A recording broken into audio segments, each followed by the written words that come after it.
Good morning, everyone. We will be waiting for 1 more minute for everyone to enter the webinar, and then we will begin our presentations. Thank you for being patient.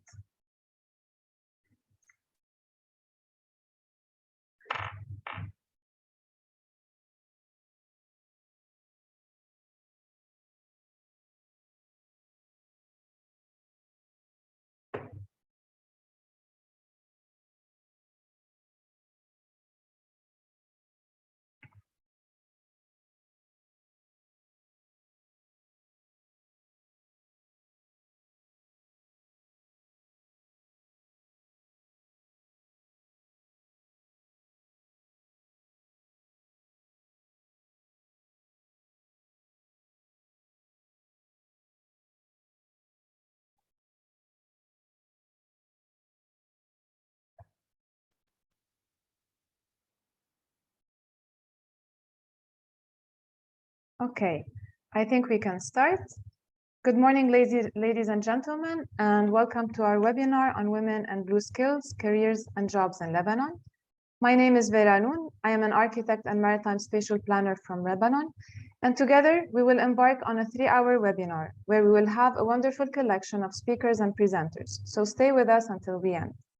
This webinar is part of activities that are led by the Union of the Mediterranean and is organized with the financial support of the Swedish International Development Cooperation Agency.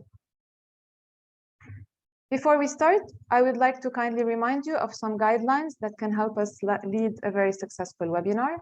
First of all, please note that the webinar will be recorded. Secondly, the webinar will be interpreted simultaneously in French, English, and Arabic. You may activate the language you prefer by clicking on the interpretation button below on your right. For speakers, please mute your microphone if you are not speaking, and please turn on the video when you are speaking. Please respect the time slot assigned to you to avoid being interrupted. For viewers, if you have any questions to the speakers, kindly go to the Q&A box and write your question and the name of the person you are addressing. We will have some time for questions and answers in the end of each session.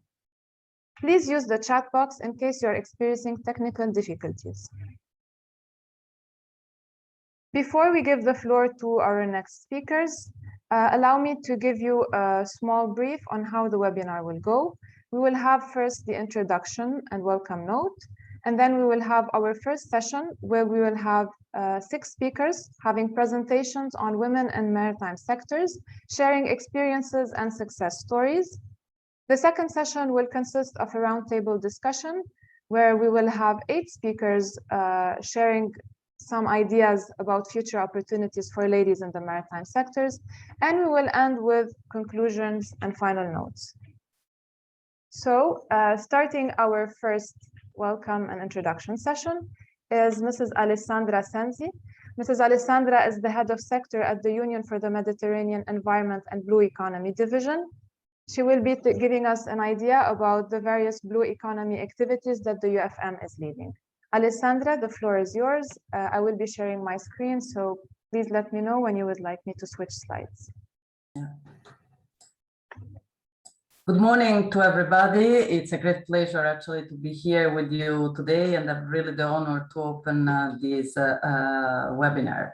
My special thanks also to Vera for having taken actually this assignment with really dedication and commitment, and having been able actually to bring together such an interesting panel of speakers. What I would just like to start this event with is with a brief history of why we are here and what actually we are aiming at. First of all, I'd like to mention that this is a very important year, the UFM 2021. We had a series actually of a Ministerial Declaration approved by the 42 UFM member countries. And the first one of this year, despite the COVID, despite the crisis, despite us all being actually locked at home, was a joint declaration on a sustainable blue economy. This is actually not the first ministerial that we have on this topic, it's the second, The first one was actually adopted in 2015. And since then, the Blue Economy dossier has been really advancing very fast at Mediterranean level, creating, being actually a driver for regional integration overall.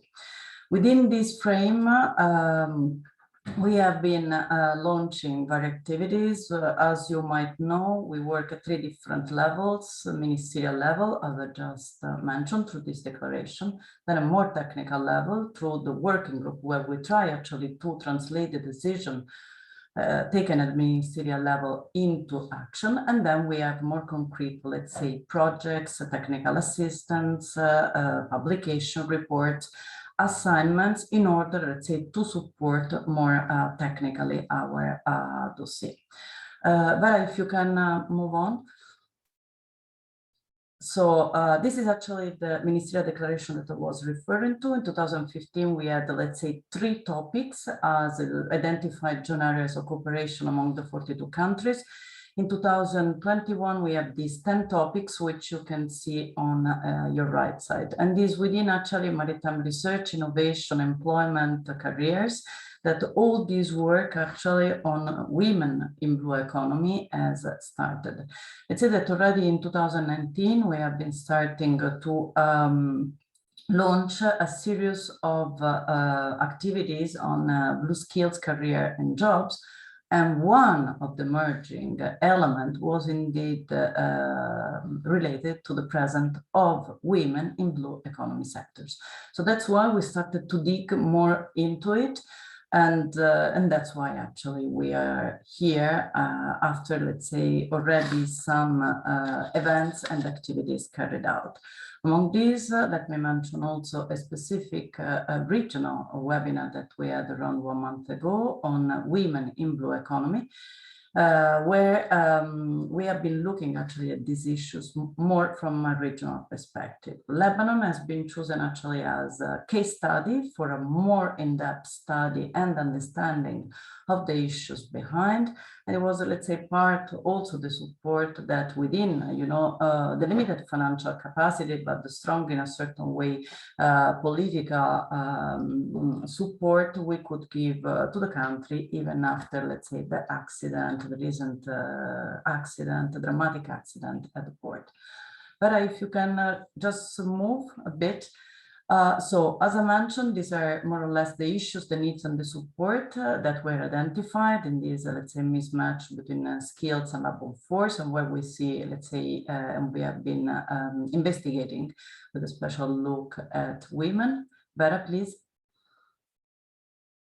I'd like to mention that there is an interesting, let's say, publication that we have produced on the occasion of the ministerial. It was initially a leaflet. It has turned into a full publication. I will put it immediately, let's say, in the chat, whereby, Vera, if you can just scroll down the next slides. Yes. So whereby all the sector, let's say, of the blue economy, we have been, let's say, identifying, go down,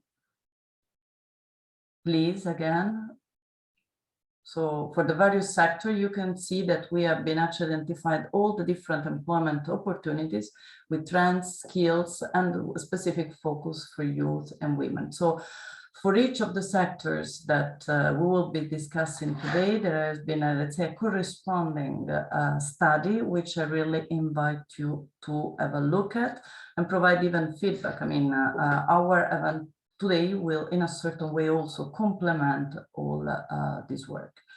But if you can move, I'd like also to remember that we have actually a permanent tool, which is the Mediterranean Blue Economy Stakeholder platform. It's a very useful and interesting channel of communication with the blue economy community, which is now a very wide community, where you can have, let's say, where you can get information about blue economy, but where you can also upload information on blue economy on the most, let's say, different and variegated issues. So even, you know, the information related and the presentation related to these event today can actually be uploaded there. You can equally actually get the opportunity through this platform to get, let's say, in contact with other, let's say, partners or potential interested stakeholders in the region in order maybe just to advance activities together, be that more activities on the ground, be that even, for example, application for projects, as well as, for example, exchanges of studies or training platforms and activities. With this, I would like actually to close and give the floor to my colleague, Anna Dorengricchia. I mean, Anna is actually in charge of women in the Social and Civil Affairs Division. We have been working very closely together on these issues of women in blue economy. So it's really a pleasure to have her with us today and complementing basically from the more social side and women in particular, all the information which I just mentioned. So thank you very much and looking forward actually to a very active event today. Thank you. Thank you, Alessandra. Anna, the floor is yours. Thank you very much, Vera. Thank you, Alessandro, for the kind introduction. And it's a pleasure to be with you today.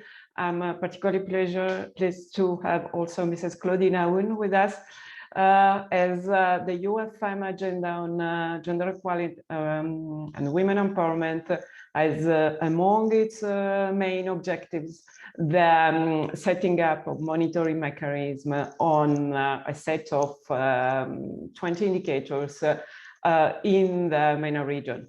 And the work that has been carried out so far include all the national agenda focal points, and in the case of Lebanon, it's the national Lebanese Council for Women, Commission for Women, sorry.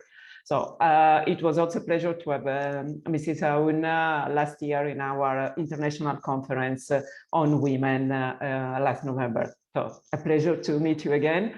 As Alessandra said, the UFM agenda tackled the challenge of gender equality and women empowerment under different approaches. I will focus today on what we are currently carrying out on women entrepreneurship, with a specific focus also on blue economy. We work at regional cooperation level, and we organize each year the Women Business Forum. The forum is an opportunity to connect networks, women entrepreneurs, producers, investors. And this year, of course, take into account the COVID-19 impact, we decided to went not only online in a virtual format, but to focus on how the digitalization can help women entrepreneurship.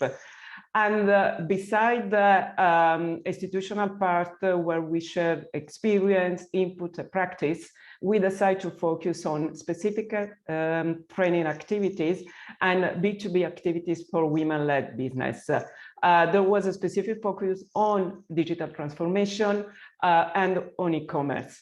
But we gave also the possibility to more than 150 women-led business to have a speed networking event where we had the possibility during 1 hour to present their business idea and their activities to potential investors and producers, like in a speeding date.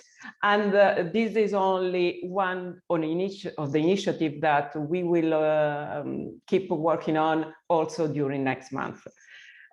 We are currently also working with the main regional international stakeholders in the region, like United Nations Women, UNDP, but also Businessmen, Digital Arabian Network. And our goal for next year is to really coordinate a set of initiatives in terms of training, capacity buildings, and opportunities for women in business, where also the blue economy will be one of the target sectors.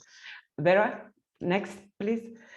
Just to give also a short overview on the kind of projects that are labeled by the UFM and focusing on women entrepreneurship, just let me mention the one we are currently implementing in Tunisia with UNIDO, that is on sustainable industrial development. In this case, the main objective is to strengthen the market access to women working in the value chain of cosmetics and parapharmaceutical value chain. We also implemented a specific focus on improving, specific project focusing on improving leadership and management skills in Morocco, Tunisia, with We Inspire projects. Of course, most of the activities have been implemented in a digital setting, taking into account the current situation. Next slide, please, Vera. Just to mention that we will launch in cooperation with UNIDO in the next couple of weeks, the initiative called MENA Women Business Club. That will also be open to the women working on blue economy, meaning that as follow-up of the speed networking event in July, we will give the possibility for a free memberships to this big network where more than 6,000 stakeholders, meaning producers, investors, retailers, bankers, entrepreneurs, of course, have the possibility to network, to receive specific individual support, and with a follow-up on commercial relationship that will be set up. But not only, in January, Vera, next slide, please. Still with UNIDO, we will launch the testing phase in some countries, and hopefully we will scale up also for Lebanon on a virtual incubation platform. There will be the opportunity to receive an individual support during 12 months, with the idea is to support the development of the business plan, but not just in terms of how to draft it, but how to develop, how to make it becoming a real commercial opportunities. So there will be not just the incubation, but also the follow-up stage. And it will be open to an initial phase to 35 women-led business, but the main objective is to widen as much as possible for the full MENA region. And the last slide, Vera, thank you very much. Just on the specific focus on women and blue economy. One of the main initiatives on blue skills and employment has been taken under the Made for Jobs initiative, that is a cross-sector activities launched in 2013 for the UFM, where this year there was a specific focus on blue skills. And one of the label projects is the Blue Skill one, where the main objective is to improve the skills and capacities on blue sectors for women and men, but with a specific focus on women. And indeed, more than 60% of final beneficiaries in terms of students and research are women. They had the opportunity to follow a masterclass and summer school. So also in this case, the main objective is to give to women working in the blue sector the possibility to improve their technical and managerial skills. And I stop here because the agenda is quite full. So thank you very much, Vera. The floor is yours. Thank you, Anna and Alessandra, for telling us about the various activities UFM is leading, be it on the blue aspect or on the gender aspect. And here I would like to finally welcome our honorary guest, Mrs. Claudine Aoun, who will be giving the keynote speech and officially opening our event. Mrs. Aoun, if you can turn on your camera, please. Mrs. Aoun has been the president of the National Commission for Lebanese Women since 2017, where she works on empowering Lebanese women, protecting their rights, as well as ensuring their effective participation in society. Within her work in the National Commission for the Lebanese Women, she has initiated a considerable number of actions and plans and actively sought to pass several laws related to gender equality.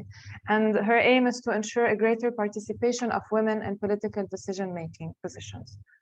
Mrs. On is also a known environmental activist, where she has led and managed very many activities and initiatives within the framework of sustainable development, education, and awareness. Mrs. Claudine, I will give you now the floor to tell us more about your work and open the webinar. Thank you very much. Thank you, Vera. Thank you, Anna. It's a pleasure being with you to address women and the blue economy sector.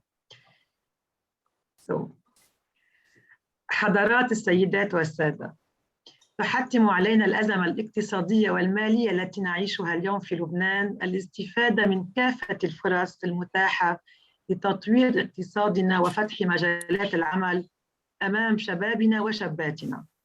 وعلى الرغم من أن شواطئنا البحرية تمتد على طول 220 كيلومتر، يأتي على رأس المجالات الاقتصادية التي لا يزال الاستثمار فيها ضعيفا في بلادنا كل ما بات يعرف بالاقتصاد يتناول كافة النشاطات الرياضية مرتبطة بالمحيطات والبحار والسواحل. هذه النشاطات تغطي كما هو معلوم قطاعات اقتصادية متنوعة ومتعددة، تشمل القطاعات الإنتاجية والخدماتية وتوليد الطاقة. وقد ظهر مفهوم الاقتصاد الأزرق أولاً كمقاربة تبرز ضرورة العمل بمبادئ التنمية المستدامة في استثمار موارد البحار والسواحل. ولنا أن نذكر أن من أهداف التنمية المستدامة المعتمدة عالمياً لغاية العام 2030 حماية المناطق والنظم البحرية والشاطئية من خلال خفض التلوث البحري وتحمض المحيطات والصيد الجائر. ووأن الاستثمار في الموارد البحرية والساحلية في لبنان يتطلب أولاً احترام شرط حماية بيئتها، لا سيما الحرص على عدم تلوث مياه الشواطئ بمياه الصرف الصحي، وتنظيم تشييد الأبنية على السواحل. بهذا الشرط الأساسي يمكن أن ننطلق في لبنان بورشة إنمائية تتناول قطاعات الاقتصاد الأزرق، من تطوير قطاع صيد الأسماك وتربيتها إلى قطاع الصناعات الغذائية، المنتوجات البحرية وتسويقها، إلى نشاطات السياحة الساحلية والنقل البحري وتطوير الأعمال المرفأية. فالشواطئ اللبنانية تستضيف 44 ميناء صغيرا للصيد، ومع ذلك نستورد معظم ما نستهلكه من الأسماك من الخارج. ونظرا لارتفاع كلفته لا يشكل هذا المصدر الهام للغذاء سوى جزء بسيط من طعام المستهلك في لبنان. إلى ذلك فإن عالم صيد الأسماك والملاحة، عالم البحر بكلام آخر، هو عالم رجال، إذ نادراً ما نرى فيه نشاطاً للنساء. والأمر يعود إلى الأساليب التقليدية الرائجة للعمل في مجال البحر، وهي أساليب تعتمد في معظمها على استخدام القوة البدنية، كما يعود إلى تعميم صورة نمطية تستهجن عمل النساء في هذا النطاق، وتحرمهن بالتالي من الاستفادة من نشاطات اقتصادية قابلة للتطوير والنمو السريع. سيداتي سادتي، تعمل الهيئة الوطنية لشؤون المرأة اللبنانية منذ إنشائها في العام 1998 إثر مشاركة لبنان في المؤتمر العالمي الرابع المعني بالمرأة الذي انعقد في بكين في أيلول 1995 على اعتماد سياسات مشجعة وداعمة لمشاركة النساء أسوة بالرجال في كافة النشاطات في المجتمع. تنطلق الهيئة في ذلك من مبدأ المساواة بين الجنسين ومن احترام حقوق الإنسان. وترى الهيئة أن تعزيز دور المرأة في المجتمع ومساواتها بالرجل، وهي الأهداف التي أنشئت من أجل تحقيقها، تستتبع النظر إلى المرأة على أنها مواطنة كما أن الرجل هو مواطن، تعود إليها الحقوق التي تعود له، وتتوجب عليها الواجبات التي تتوجب عليه. لذا ضمنت الهيئة الوطنية استراتيجية المرأة في لبنان التي أقرتها الحكومة اللبنانية لغاية العام 2021 تدخلات رمت إلى توفير كافة الحقوق للنساء وتأمين كافة الخدمات لهن، كما رمت إلى تشجيعهن ودعمهن للمشاركة في كافة النشاطات في المجتمع، ومنها النشاطات السياسية والاقتصادية، وبالطبع النشاطات المرتبطة بالحفاظ على البيئة وحمايتها. لذا تعير الهيئة اهتماماً كبيراً لكل المبادرات التي من شأنها تعزيز القدرات الشخصية للنساء وتطوير إمكاناتهن بغية تمكينهن من الاتكال على أنفسهن في مواجهة متطلبات الحياة. وتعمل الهيئة باستمرار على ضحن الصورة النمطية للمرأة التي تصورها ككائن ضعيف وتبعدها عن الخوض في بعض المجالات مثل العمل في النشاطات البحرية. كما تعمل الهيئة على دعم النشاط الاقتصادي للمرأة في كافة القطاعات وكافة المجالات، تشجعها على زيادة الأعمال وتعمل على تحسين شروط عملها المأجور.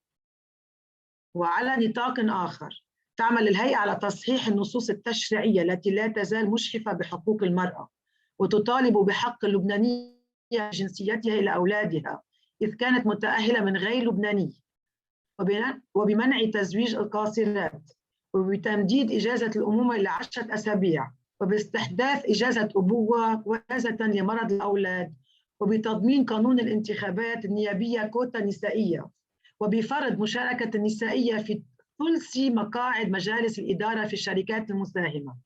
وقدمت الهيئة في هذه المواضيع نصوصاً تعديلية لقوانين المرعية الإجراء، وتسعى إلى حمل المشترع إلى اعتمادها.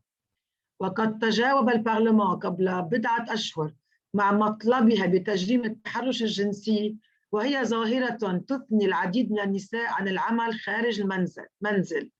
كما وافق على عدة إجراءات تعديلية على قانون حماية النساء وسائر أفراد الأسرة من العنف الأسري من شأنها تعزيز تدابير حماية المرأة المعنفة.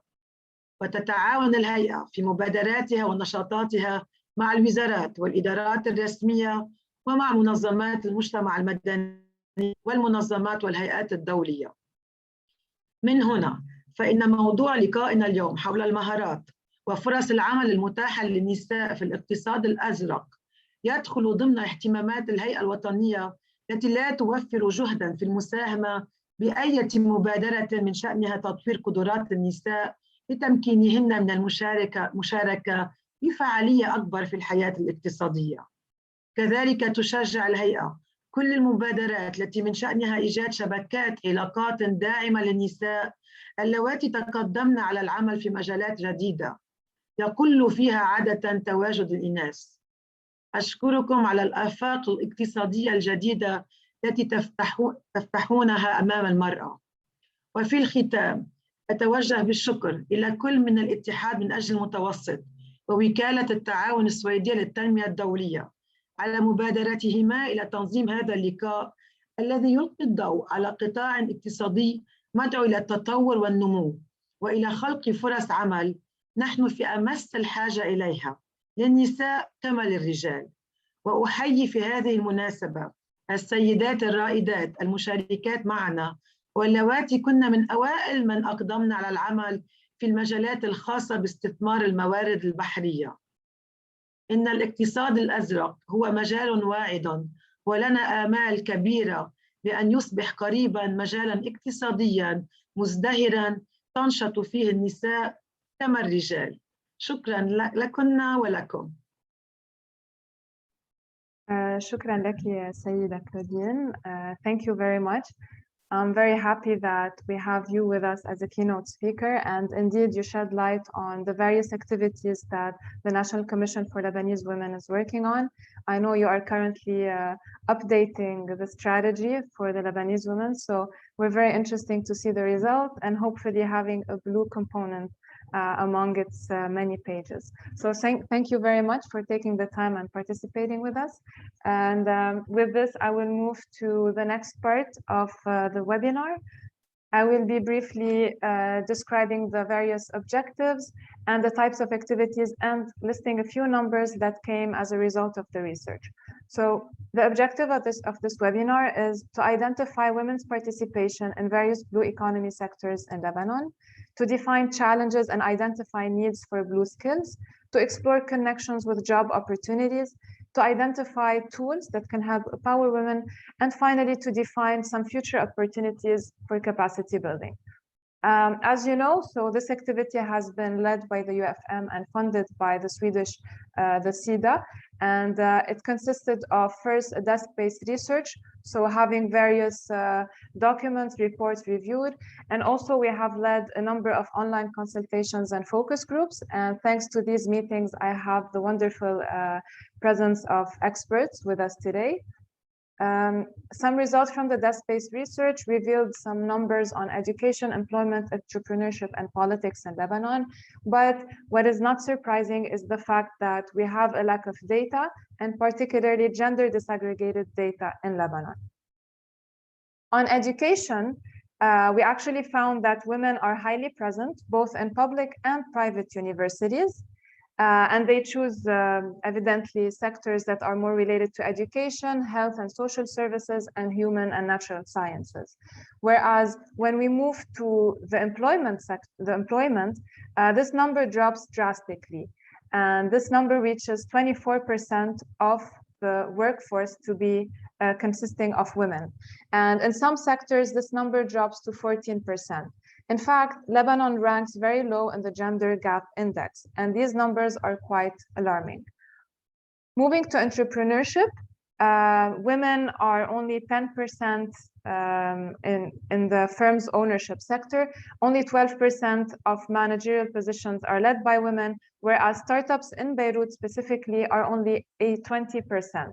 However, a study revealed that Lebanese women entrepreneurs ranked among the top 3 worldwide in innovation.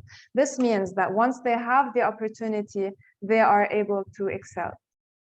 Moving on to the political aspect, it is no surprise women are only forming 4% of ministerial leadership and 4% of seats in parliament. These numbers are quite worrying, and hopefully in the upcoming elections, we will be able to change that. And with the support that the National Commission is giving to have a women quota in the parliament, hopefully we will be able to change that. Now, another thing that we explored as well is the impact of COVID and the economic crisis on women.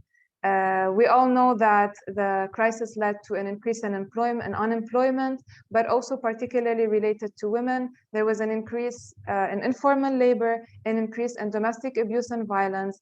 And in fact, due to the budget cuts, the Women's Affairs Ministry was eliminated.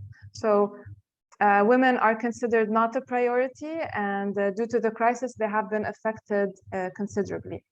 Another thing we also studied was the impact of the Beirut explosion on women. Of course, the explosion was destructive on all levels, but in certain places, women have been more affected than men. And also marine sectors have been more affected due to the location near the port. Now, moving on now to our first session, the second session officially, but it will consist of presentations by 6 ladies who will give us an overview on their experiences and their success stories, and maybe a few hints on how to fight these the obstacles that they shared, that they had. I would like to welcome now Dr. Nahed Msailib. Dr. Nahed is a director and projects manager at the Tir National Coast Reserve.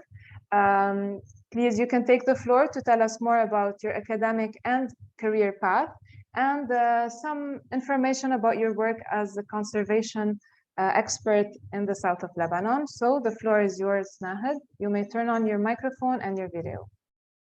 Thank you, Vera, for giving me the floor.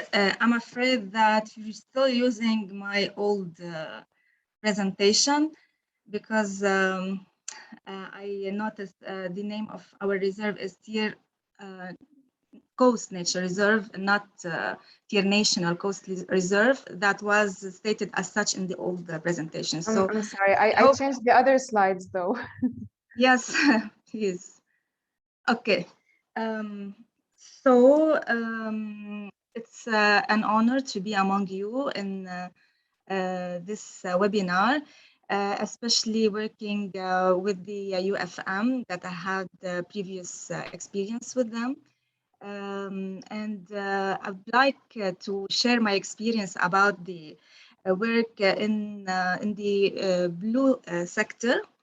As you can see on the slide, I am a doctor in sustainable agriculture, but I'd like to draw the attention to the fact that it was the reserve itself that drew me into this sector, and it was the one for which I decided to get a master's degree in environmental engineering, not the other way around. And please, the next slide, Vera. These are the projects that I participated in designing at the reserve and at other institutions along the coastal zone of Lebanon. And as you can see, if you notice that all these projects have or share one thematic priority, which is the incorporation of ecosystem-based management approach into integrated coastal zone management. Now, why the coastal zones and why women, our topic? It's actually because all coastal countries or that have access to the sea, their populations are concentrated on the coastal zones that are the 50 kilometers stretch from the seaside. And this is estimated at 70% of all populations. And why women? It's because women are they constitute 50% of the population normally, but in the blue sector or the blue economic sector specifically, they are marginalized. And so effort should be more concentrated in order to empower women in this sector, because in order to develop any society, we need to have equity towards all the members of the society. And we cannot develop, we cannot move on and grow with a crippled society. I call it crippled because half the society is made of women, but the role of women even outweighs the role of men in the society, in the development of the society, because women are at the core of the family. That is the building block of the societies. And this is why, please go next, Vera. I'd like to shed the light about my experience and what are the strength points and what are the weaknesses in working as a woman in the blue sector or the blue economical sector. First of all, for the positive side, there is a good interaction and exposure to the international community and to nature. Women are closer. I believe that they are closer to nature because they share the same nature, which is bearing and giving life. And when you find a woman in any sector who has the opportunity to interact with nature, she excels.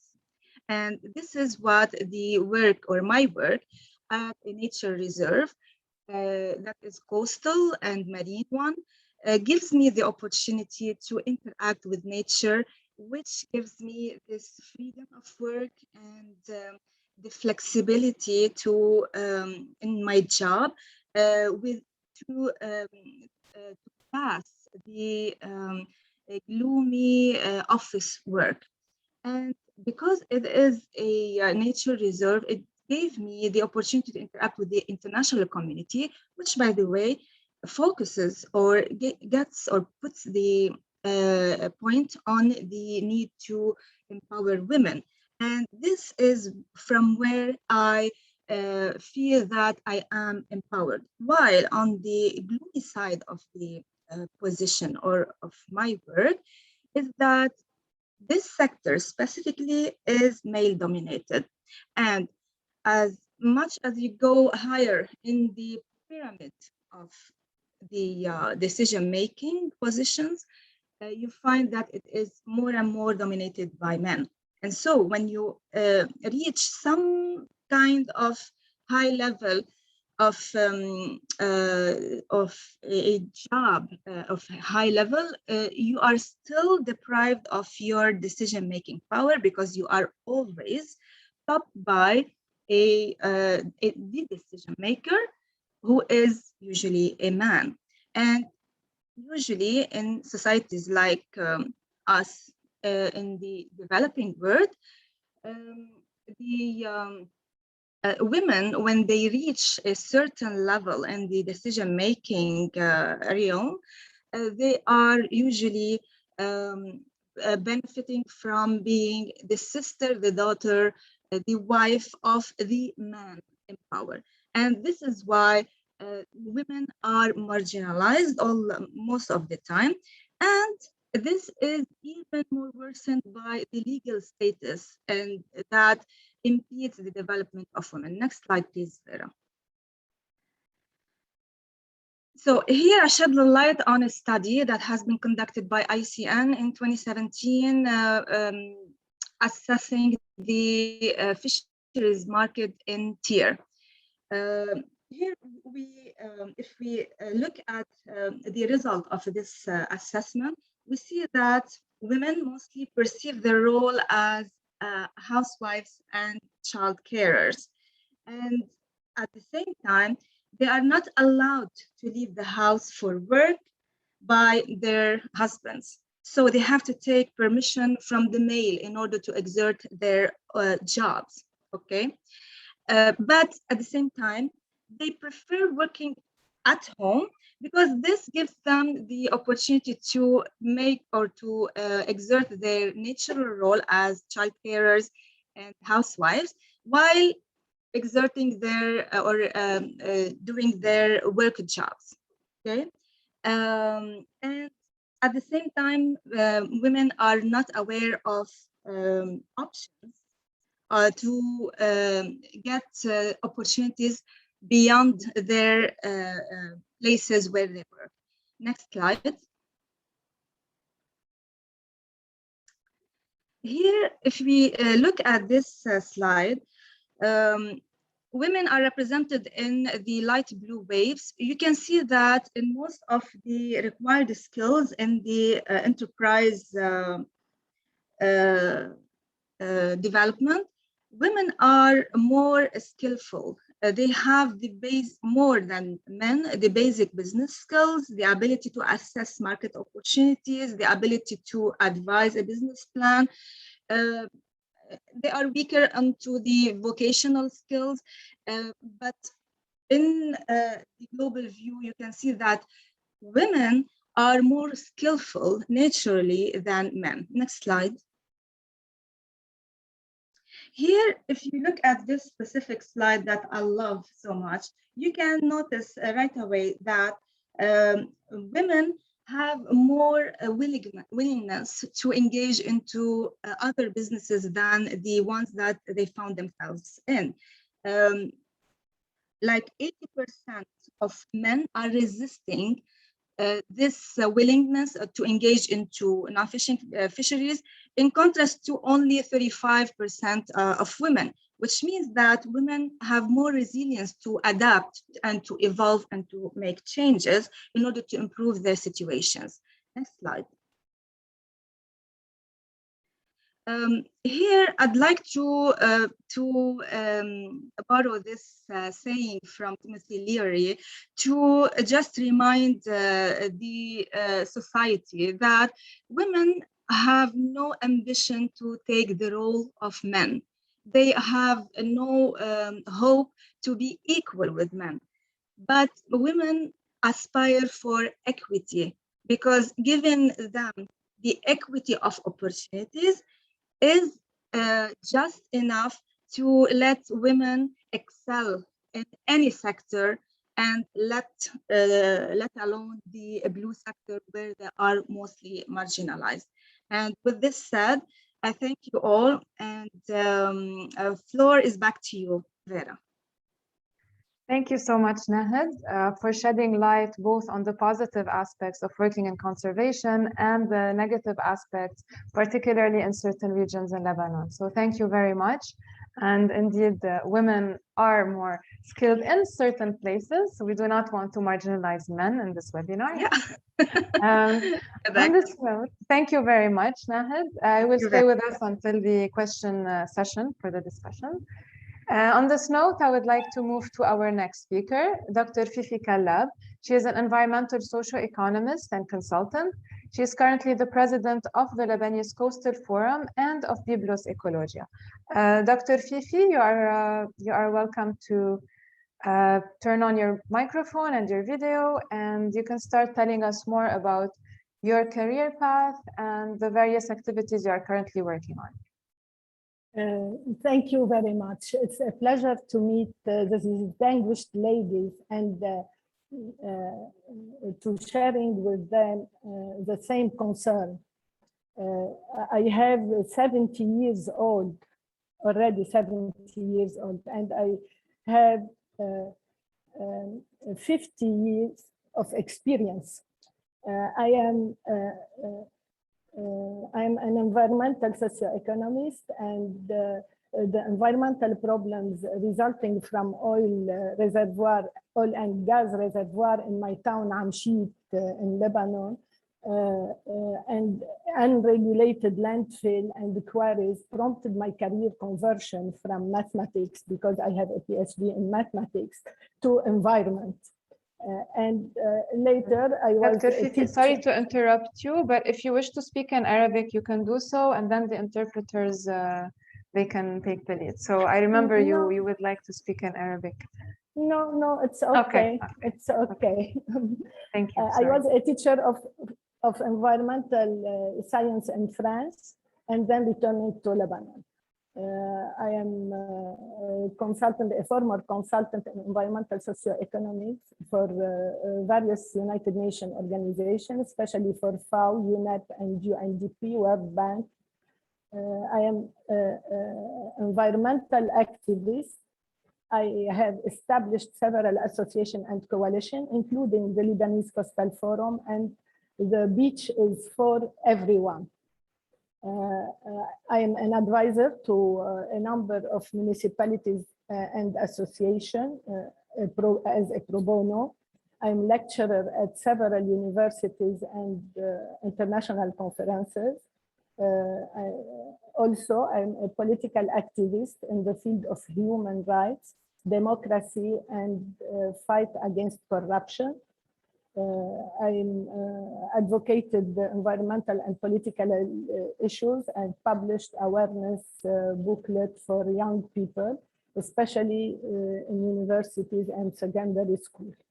I ran for the parliament election in 2018, and I will again run this time. About my contribution, I will not talk about all my contribution. Instead, I will enumerate the most important activities related to the sea. The first one was stopping World Bank from financing solid waste landfill that we consider inappropriate for choice for solid waste in Lebanon. I fight against sand sanction in Jiyeh and Nahr el-Kal. For the cleaning of Jubail region sandy beaches after the spill oil in 2006, preventing the backfill of the fisherman port of Tripoli by special decree from the President of the Republic, preventing the establishment of a private tourist port in a location suspected to be the southern entrance to the Phoenician port of Jubail.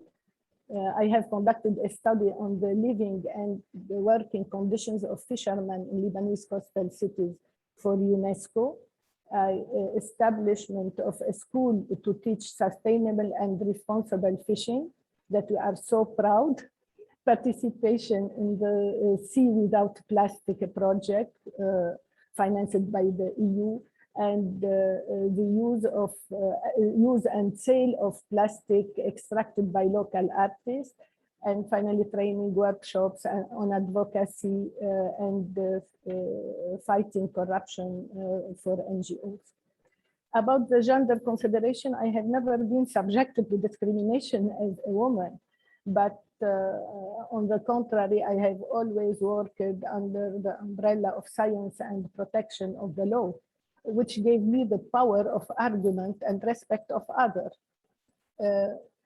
I am an active member of DAM Association, which deals with domestic violence, and active in showing the role of women in sustainable development at the national level and the Arab world through videos and audio interviews and lectures for political parties, even for political parties. I insist on this part.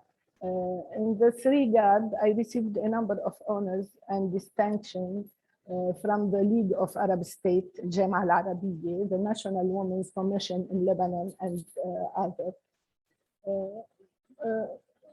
About career opportunities and new skills, I think Nahid show us a very interesting information. For a woman wants to prove herself, she must acquire knowledge, have self-confidence, and work with stability. When I say with stability and continuity, which give her credibility and generate confidence in the potential of women.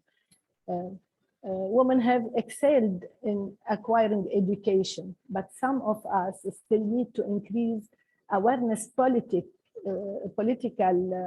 savviness, and engagement in political activities to reinforce their societal مجتمعي, يعني societal, I don't know if it's the exact term, role. Therefore, it's advisable to undergo training courses to gain the ability to discuss, to debate, and advocate, which has become a science in itself. The battle, I think the battle of women is not a battle against men. Rather, it's to triumph and provide an added value, quality, and excellence for the development of society. That's why I advise to thank you, Vera. Here's some photos for some activities we have conducted. Yes, I know. I actually met you, Fifi, for the first time during an activity that you organized for children.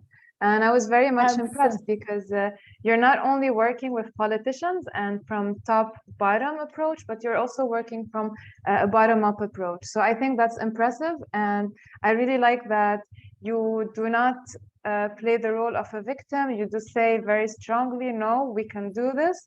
And we shouldn't fall for all the problems we are facing. You just have to have a strong character.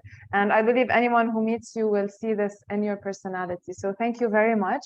And I would like to emphasize this aspect of the need for political activism and involvement.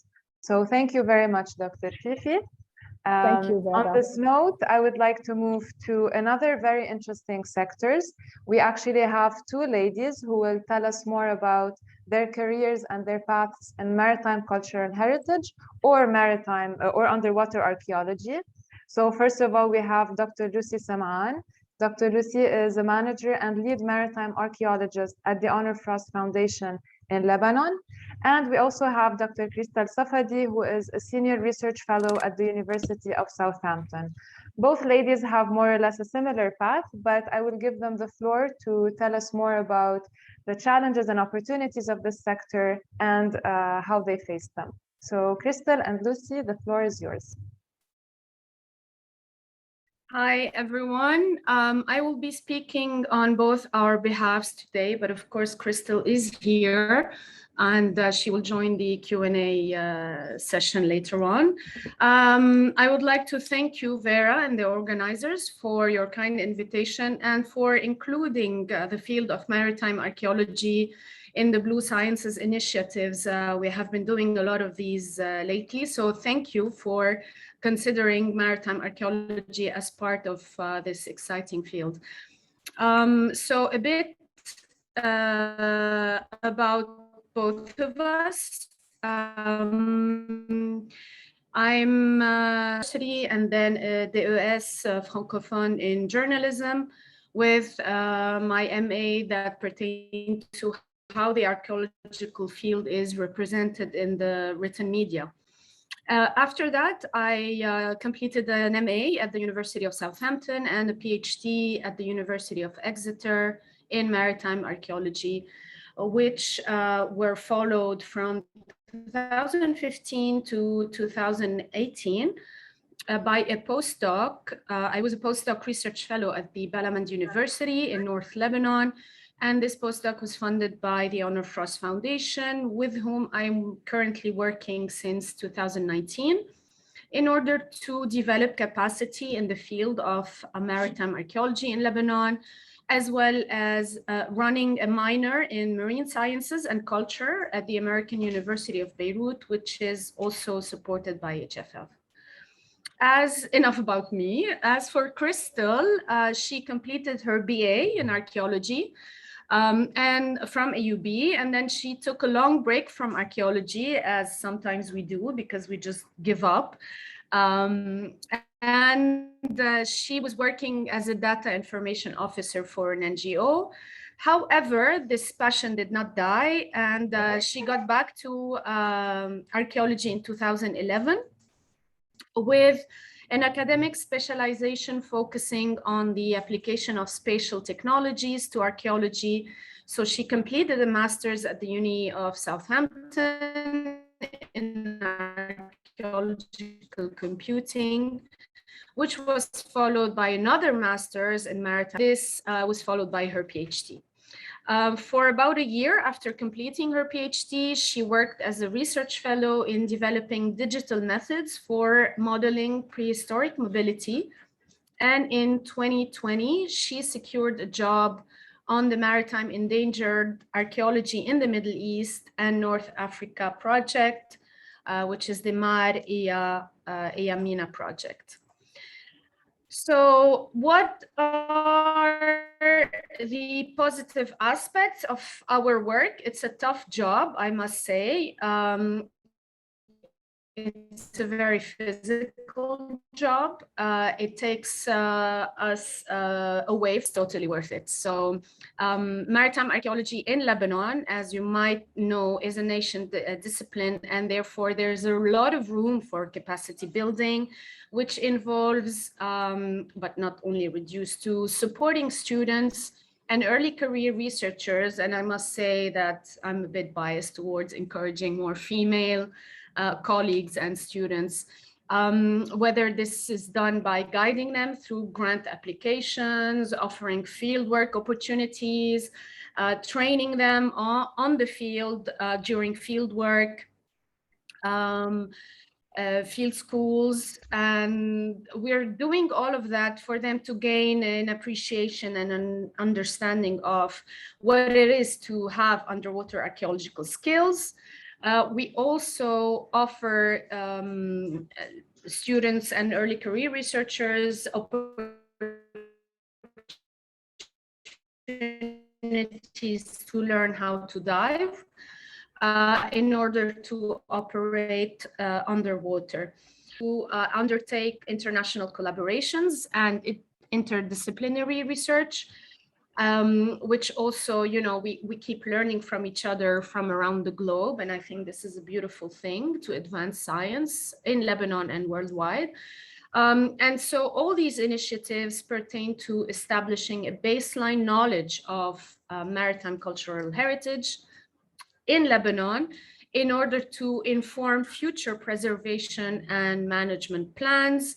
And while doing that, we get to experiment and play a bit with data and generate new ways of interpreting and perceiving the resource we have. Obviously, next slide, please.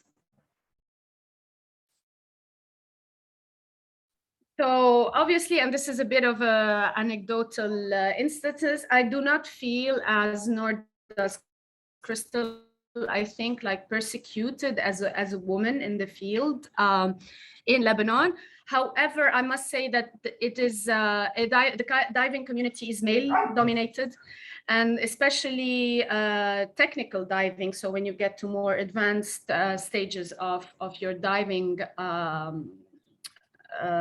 experience and diving at work, it becomes, you know, a lot of, not all of them, but some of them, some male instructors or diving colleagues look down at you and say like, what are you doing?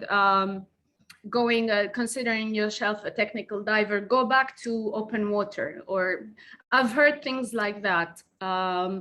Or some of my female students, diving students, encountered a lot of fragile masculinity, shall we say, and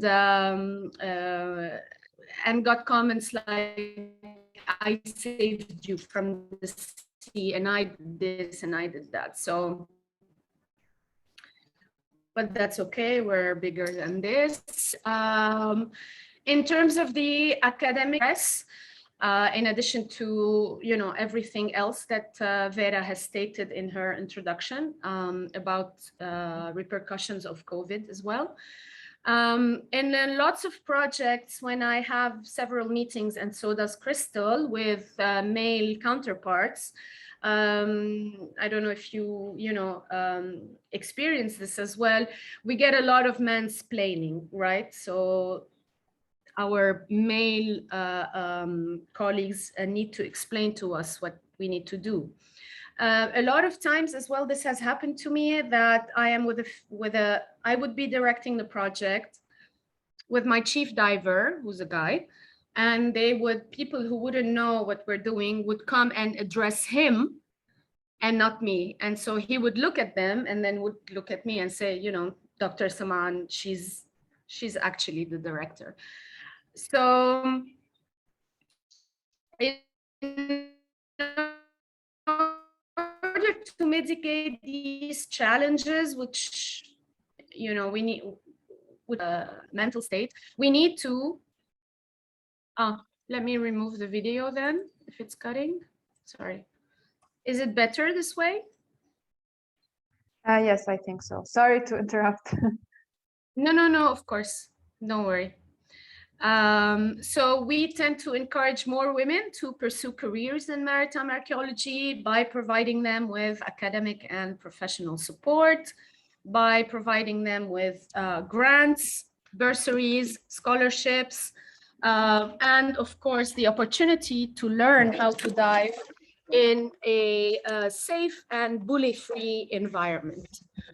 I'm sitting closer to the router then, and I hope that this will settle the connection. Next slide, please.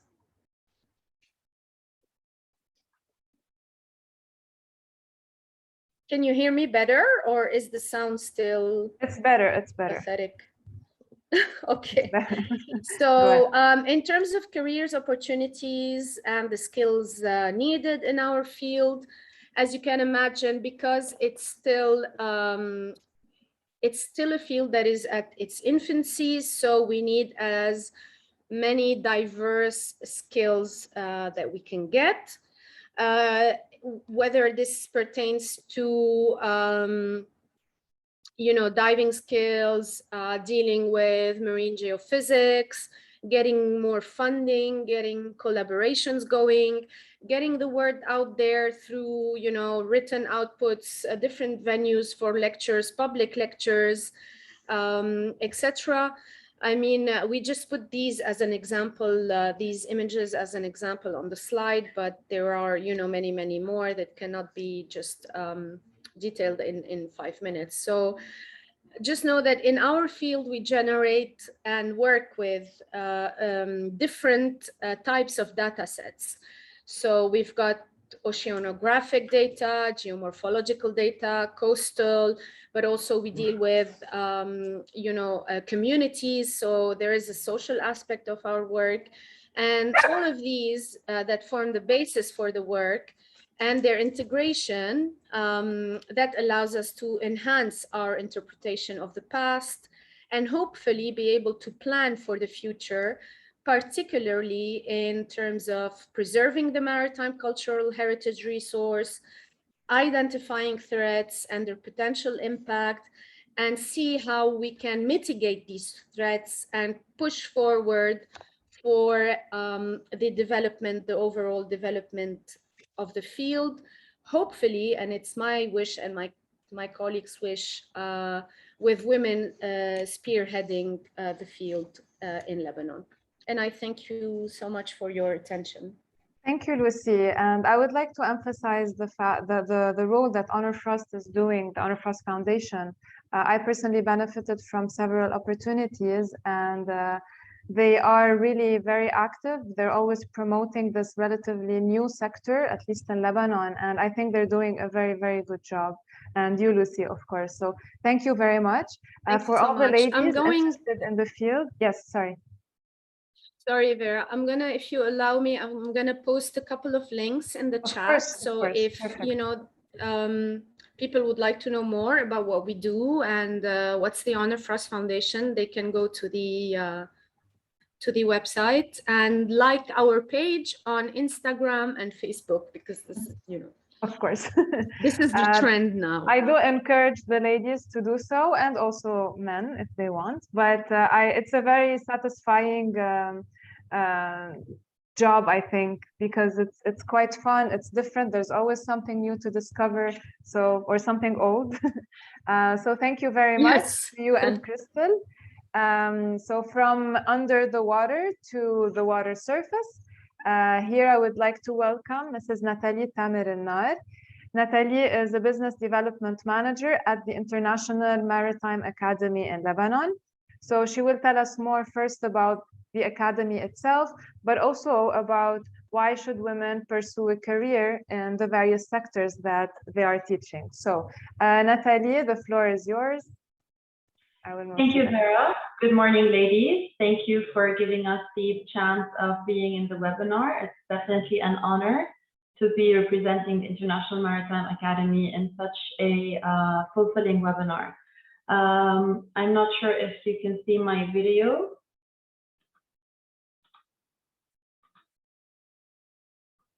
Nathalie, I am sharing my screen, so I already have your presentations shared. So the same one that you can just tell me to move to the next slide when you want to. Excellent. All right. So basically, we're the International Maritime Academy. We're the first and only private academy in Lebanon, where we're accredited by the Ministry of Public Works and Transport. We are ISO 9001 certified, ISO 45001 certified, where basically it's all about the maritime standards and the health and safety on campus. You need to click, Vera, please. So we're a 5,000 meters squared premises, where, as you can see in the pictures, we have our own semi-Olympic pool with the fully equipped gym, and we have the Notice Bridge simulator that our students use for the purpose of the practical work that they have. We have a team of instructors that consists of highly skilled experts. They basically come from a maritime field. So we have a group of captains, whether they come from the Navy background or just from the local field. Next, please. So basically our mission is to enhance the maritime culture in Lebanon. Since it had a different perspective, we're trying to enhance the perspective of the maritime in Lebanon, while also creating job opportunities for the Lebanese youth and promoting safety at sea. And over here, I would like to point out that as the International Maritime Academy, other than just providing the education for the students in the maritime world, we also have the opportunity of creating job opportunities for them. And we have recently signed a partnership with one of the biggest shipping companies in the world, CMA-CGM, whereby we have incorporated the shipping program that's accredited by their university that they have affiliation with in France. And we have created a pool of job opportunities whereby our students would be eligible to apply for. We've also affiliated with the Crossworld, whereby we're also being able to provide job opportunities for the students. Our vision is to be the pioneers in the Middle East for maritime education and in all its aspects, following the highest international standards, and the main purpose of increasing the student employment rate and satisfying global employment market needs, especially for the seafarers that are with us. They're aware of the problems that happened and the bleach in the NLC due to the COVID-19. So this was a drawback for many countries, whereas for Lebanon, it was an opportunity. We see it as an opportunity amid the crisis that we're facing, where the Lebanese were given a new chance to be on board of several vessels in the maritime world. Next, Vera, please. So basically, our programs are divided into two. For 3 years, we have been offering the yachting program that includes the different standards, as you can see. So we have the deckhand of the yacht rating, we have the steward and stewardesses, we have the 2 different levels of captains, the chief cook, and other luxury programs, whereby it's for the boat owners, and we have something for the fishermen. The newly established program is the shipping program, where we are covering the rating levels. So we have the ordinary seaman, the able seaman, the electrotechnician rating, the marine technology rating, and the chief cook. I would like to point out over here that within the shipping program, this has been a great opportunity for students coming from technical schools, whereby we are able to give them a few adaptation courses to switch from simple technical students into maritime technical students. So basically, we're targeting electricians, welders, fitters, cooks, whoever is interested in being part of the maritime world. And we are also targeting the students who are not able to continue their education in high standard universities due to the economic crisis. We are offering our programs at very good cost, and we have a lot of scholarships, we have a lot of financial aid to be supporting the students in their education. Next, please, Vera. As for the women engagement, at the International Maritime Academy, we are very proud to say that we are empowering women. Yes, we do have the presence of men, whether it's in the staff or the students, but the female members are growing day by day. We have reached a 50% of our staff being of the female gender, and we're proud of that. I would like to point out that the president, Mr. Pierre Ael, is a very supportive person for the women empowerment. And that is his message right now, that he wants to increase the female presence at the academy, whether as students or as staff. As for the student females, as I previously discussed with you, Vera, that in the Lebanese culture, there's a difficulty for people to accept women being in the maritime world. That's why we said at the beginning that our mission is to enhance the maritime culture in the Lebanese society. So it's been a bit of a bumpy road, trying to convince parents, trying to convince society of women being part of the maritime field, whether as stewardesses, whether as captains. So yes, it has been a challenge, but thankfully, due to the captains that we have, the instructors that we have, the staff, the whole organization and mission and vision, we are empowering our students, we are supporting them, we are encouraging them. And over here, if I'll be allowed, Vera, I have a short testimonial from one of our students. that actually explains her experience in this, and she can actually share what she faced as a female. If it's possible for you to play the video, Vera. I think we just have a problem with time, and perhaps if we have some time in the end, we can share it. I'm really sorry, but it's just that we have to stay on schedule. I actually watched the video, and I really love that she really faced all the different no's, no, don't do this, and she actually went for it. So I'm very sorry we can't share it. I'll just move to the next slide then, and you can. So basically what the video is mostly about is how Vanessa defied her society, defied her culture, even though she had the support of her parents to become a captain. She was told that a woman cannot be a captain. A woman will never be able to handle a yacht, but she defied all that and she was able to succeed. And maybe Vera, I'll be sharing the video in the chat later on. Absolutely. Why the sea? Yeah, so why the sea? Why is this a new opportunity? Basically, our students would be able to travel the world while they're at their job. It's a luxurious life. They'll be operating on luxurious yachts. It's definitely a very new experience for the students that were used to certain majors at schools. Now we're opening up their eyes and we're widening their opportunities, whether it's in the job or in the experience that they're getting. Next slide, please, Sarah. As for the skills that are needed to be able to take part of the academy and the certificates that we offer, we have fitness tests, we have, Sarah, I need you to click. So we have swimming skills, we have communication skills, and the team spirit. Definitely our students would be enhanced in those skills in addition to everything related to the theoretical maritime education and the practical maritime education. And I guess this brings us to the end. So thank you so much for the time that I was allocated to, and feel free to scan the QR code to follow us, and I'll also be sharing the links in the chat. Vera, thank you so much. And thank you very much, Natalia. I'm proud to be with you in this webinar. Thank you. And I'm very happy that you mentioned the importance of changing the maritime culture, because most of the challenges that are faced are indeed cultural. They're not related to education. As we mentioned, ladies are highly educated. So it's a very important step that the International Maritime Academy is doing. And hopefully we will get on board. And hopefully with this presentation, you encourage a lot of ladies to at least give it a try and try to explore the various opportunities. So thank you very much. Moving to our last speaker from this session. You may wonder why we have the owner of a Smile Dental Journal and administrative director amongst us. Well, because Mrs. Solange Sfer, besides being a very successful businesswoman, she is also a fisherwoman. So I will give you the floor, dear Solange, so you can tell us about this dual personality of yours and about some ideas and insights on the fishing world. So I give you the floor.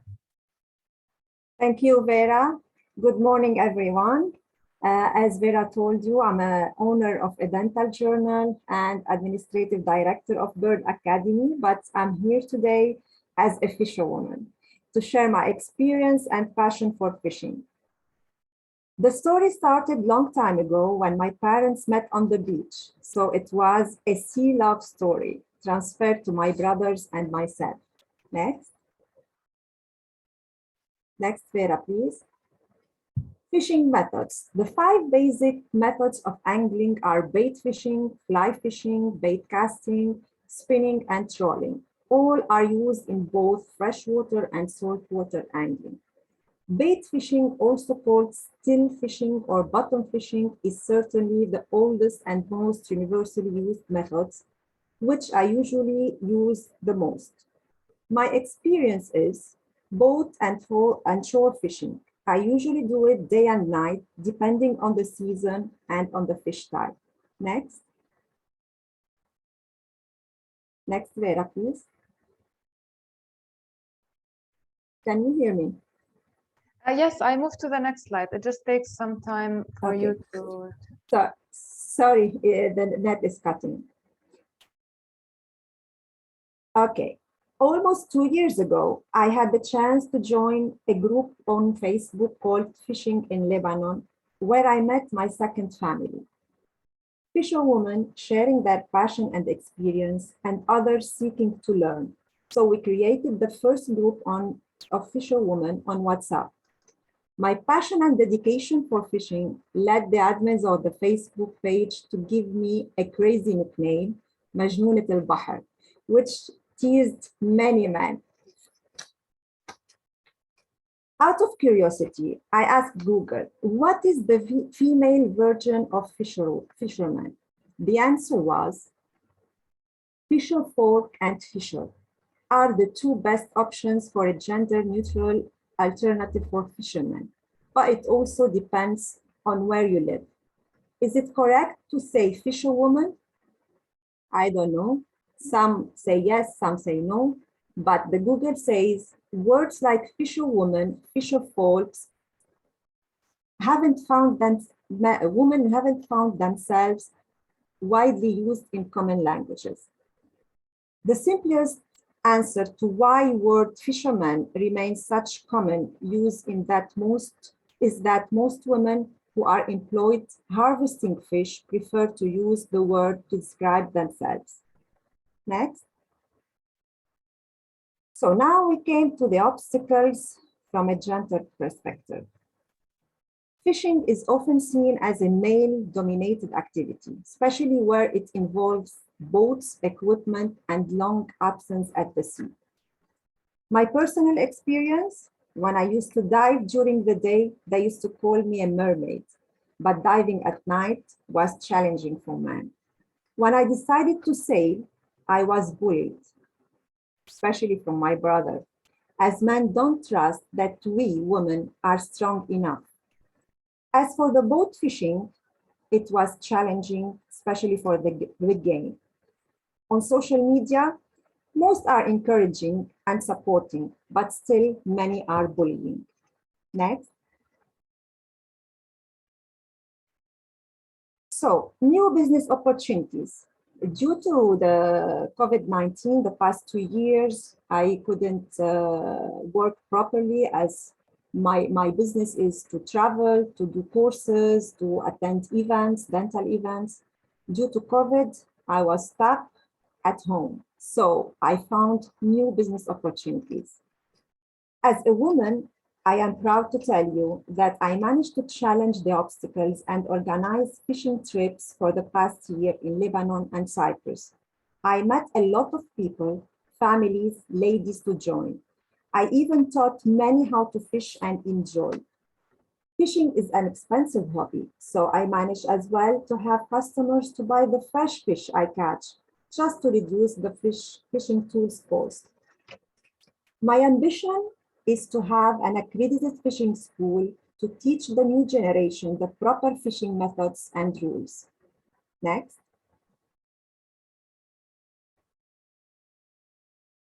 Next, please. One of the projects that I'm proud to be part is the Batroun Protected Area, an amazing experience and hard work where we found beautiful species as mollusks, corals, and many others that I am monitoring in collaboration with Friends of Nature organization, hoping to keep it protected and finding funds to be able to protect more areas. Next. In one word, fishing is my remedy. It's my pill. I call it my Xanax. Thank you, everyone, and I hope that my presentation was helpful for everybody. Thank you, Solange. It's quite impressive, actually, and I'm very happy that in your case, COVID turned you towards the sea, not away from the sea. So it's interesting that you're shedding light on the various opportunities in the fishing sector. It's not just, you know, putting the net and taking it out, but it also covers tourism, maybe even culinary art. So I really hope that some of the ladies who have this inside of them would be more encouraged to follow it. Yes, so thank you very much. And I'm actually very happy to be part of this WhatsApp group, although I do not fish. But I must say that these women are really like, they just catch really, really big fish, and they share advice on fishing techniques. They share experiences. So it's very educational for me. I'm learning a lot of fish names. So thank you very much for shedding light on this. And Thank you, Vera. with you, I will actually end this first session. I don't think we have a lot of questions, but if you would like to share any additional ideas or any additional comments, or even ask each other from the first session. I see Nahed raising her hand. Nahed, please. Thank you. Yes. And just you can all turn on your cameras so we can have like an interactive discussion. So the first session, ladies, let's see your beautiful faces. Thank you. Okay. Actually, the interventions from different ladies were really inspiring, actually. And I wish that we can build on that.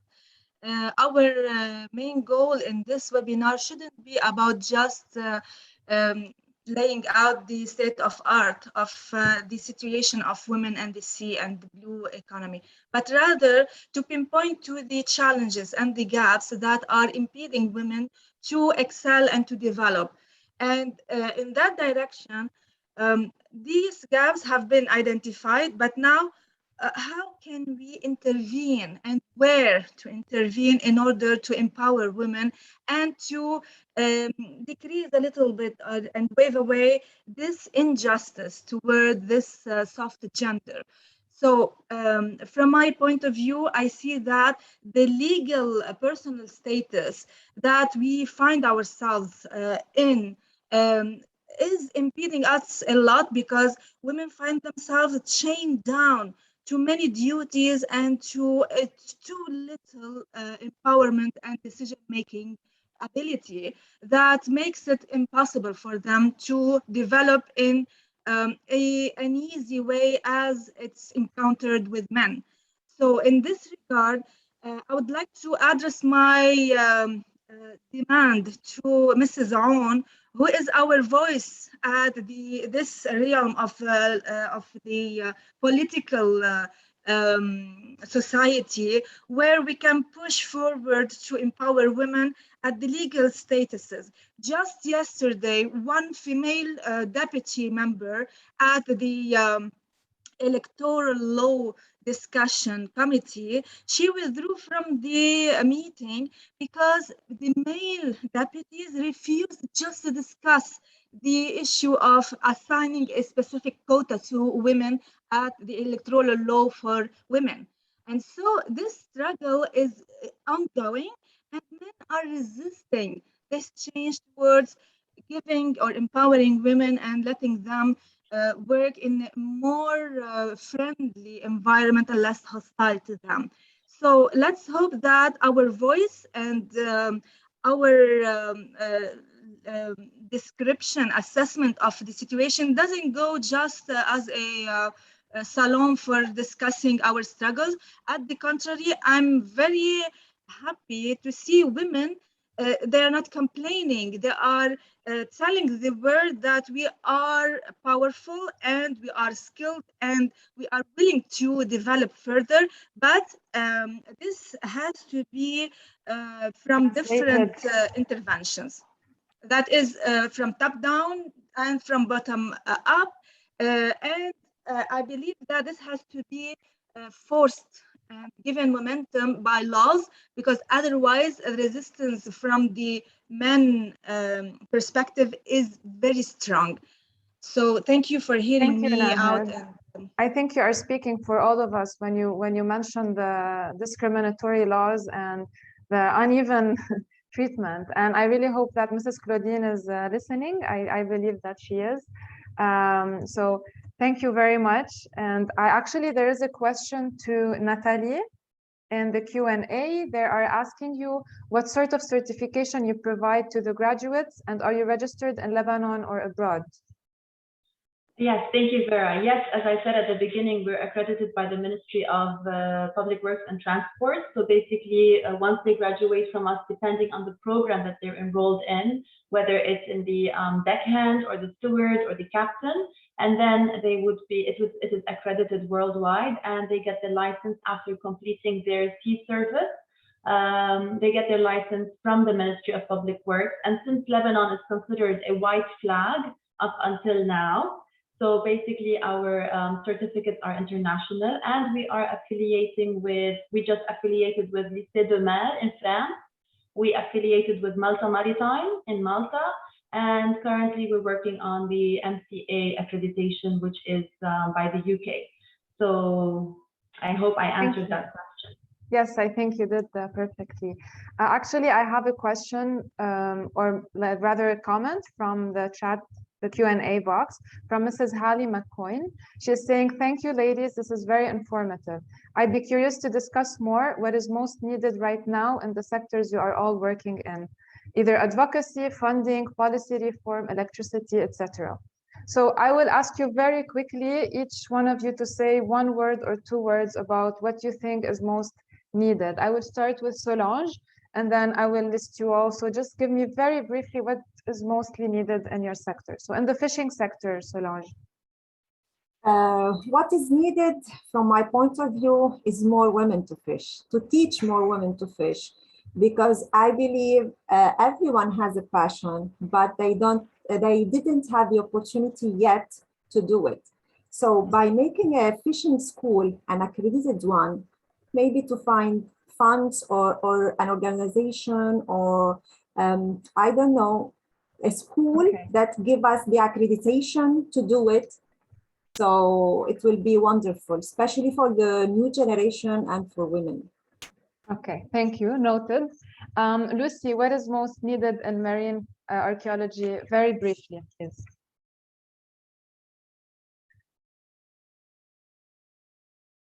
Did you hear me? I'm asking you what is mostly needed right now, like urgent need in the maritime archaeology field, but in very brief words because we're running out of time.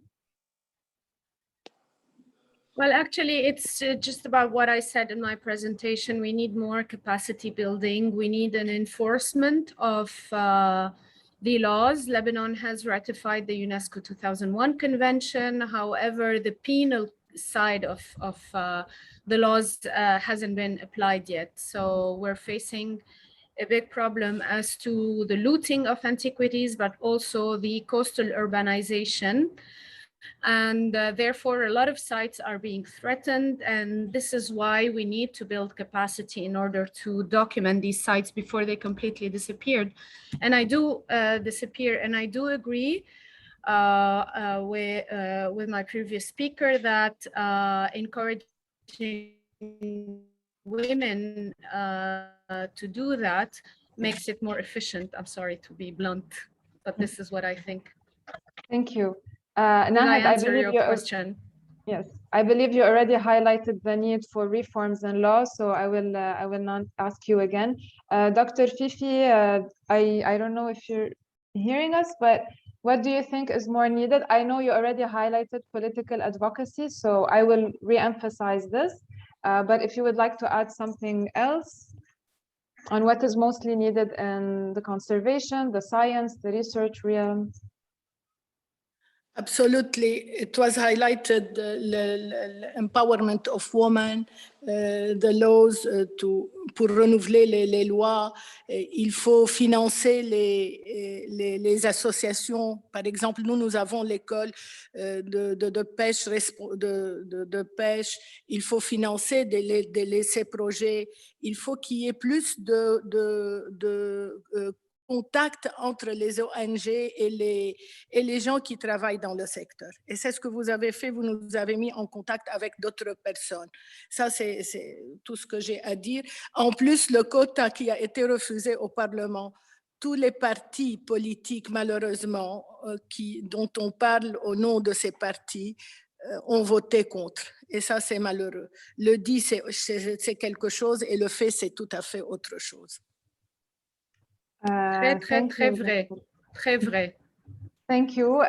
So Hailey, I don't know if we answered your questions, but as you saw that one of the major impediments is related to laws and law enforcement and participation of women in politics. So I think we answered all of the questions, and we are supposed to move to a coffee break. Let me check the time. We will have a very short, yes. Sorry, Natalie, I'm sorry.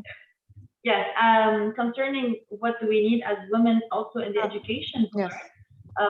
we need a bit of more awareness and orientation at schools, at universities, in the society, that yes, women can also be part of the maritime world. Yes, women can also be able to handle what men are handling.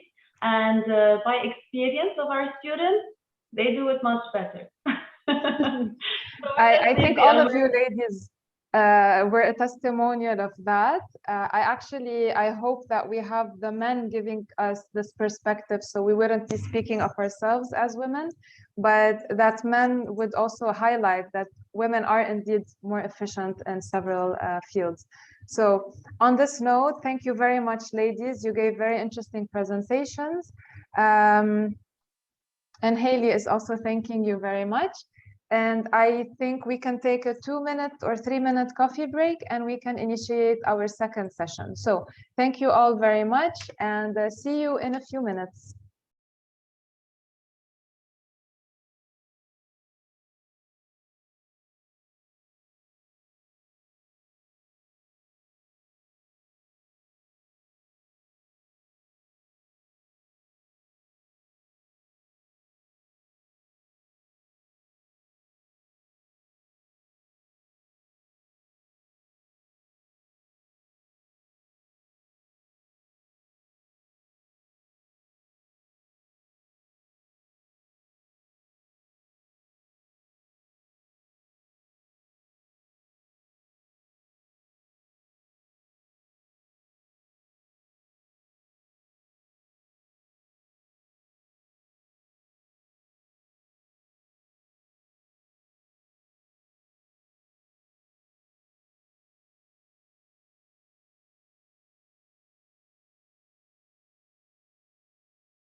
إيه أنا موجودة وعم فتحت هلا أنميوت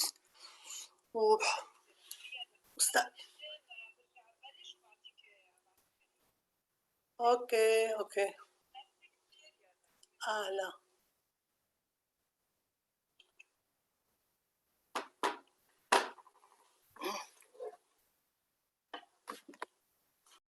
So I hope I doubt everyone had time to make coffee, but I hope you managed to take a little break. And we are currently moving to our next session. Our next session is actually quite rich because we have 8 speakers from various backgrounds, from various levels of experience, ranging from 1 year to 45 years of experience. So buckle up because we're off to a very interesting session. So I will start first with our first panelist, Dr. Marie Aboud Abisab. Dr. Marie has 45 years of experience in oceanography and studying the sea. And she is currently retired, but is still working as a consultant on various projects. So Dr. Marie, can you please unmute yourself and turn on your microphone so we can start the session, please? Okay, perfect. If you would like to turn on your camera, this way people can interact better. And I would like to ask you, you can answer in Arabic if you prefer. So since you've had a long path working in oceanography and conservation and various types of research in the sea, both on the coast and on board ships, can you tell us more about your experience as a woman, but also as a scientist? In a very specific, like back in time, there was war. There weren't as many opportunities as there were today. So can you kindly give us some insights on your experience and of your career and how did you see things evolving? So the floor is yours.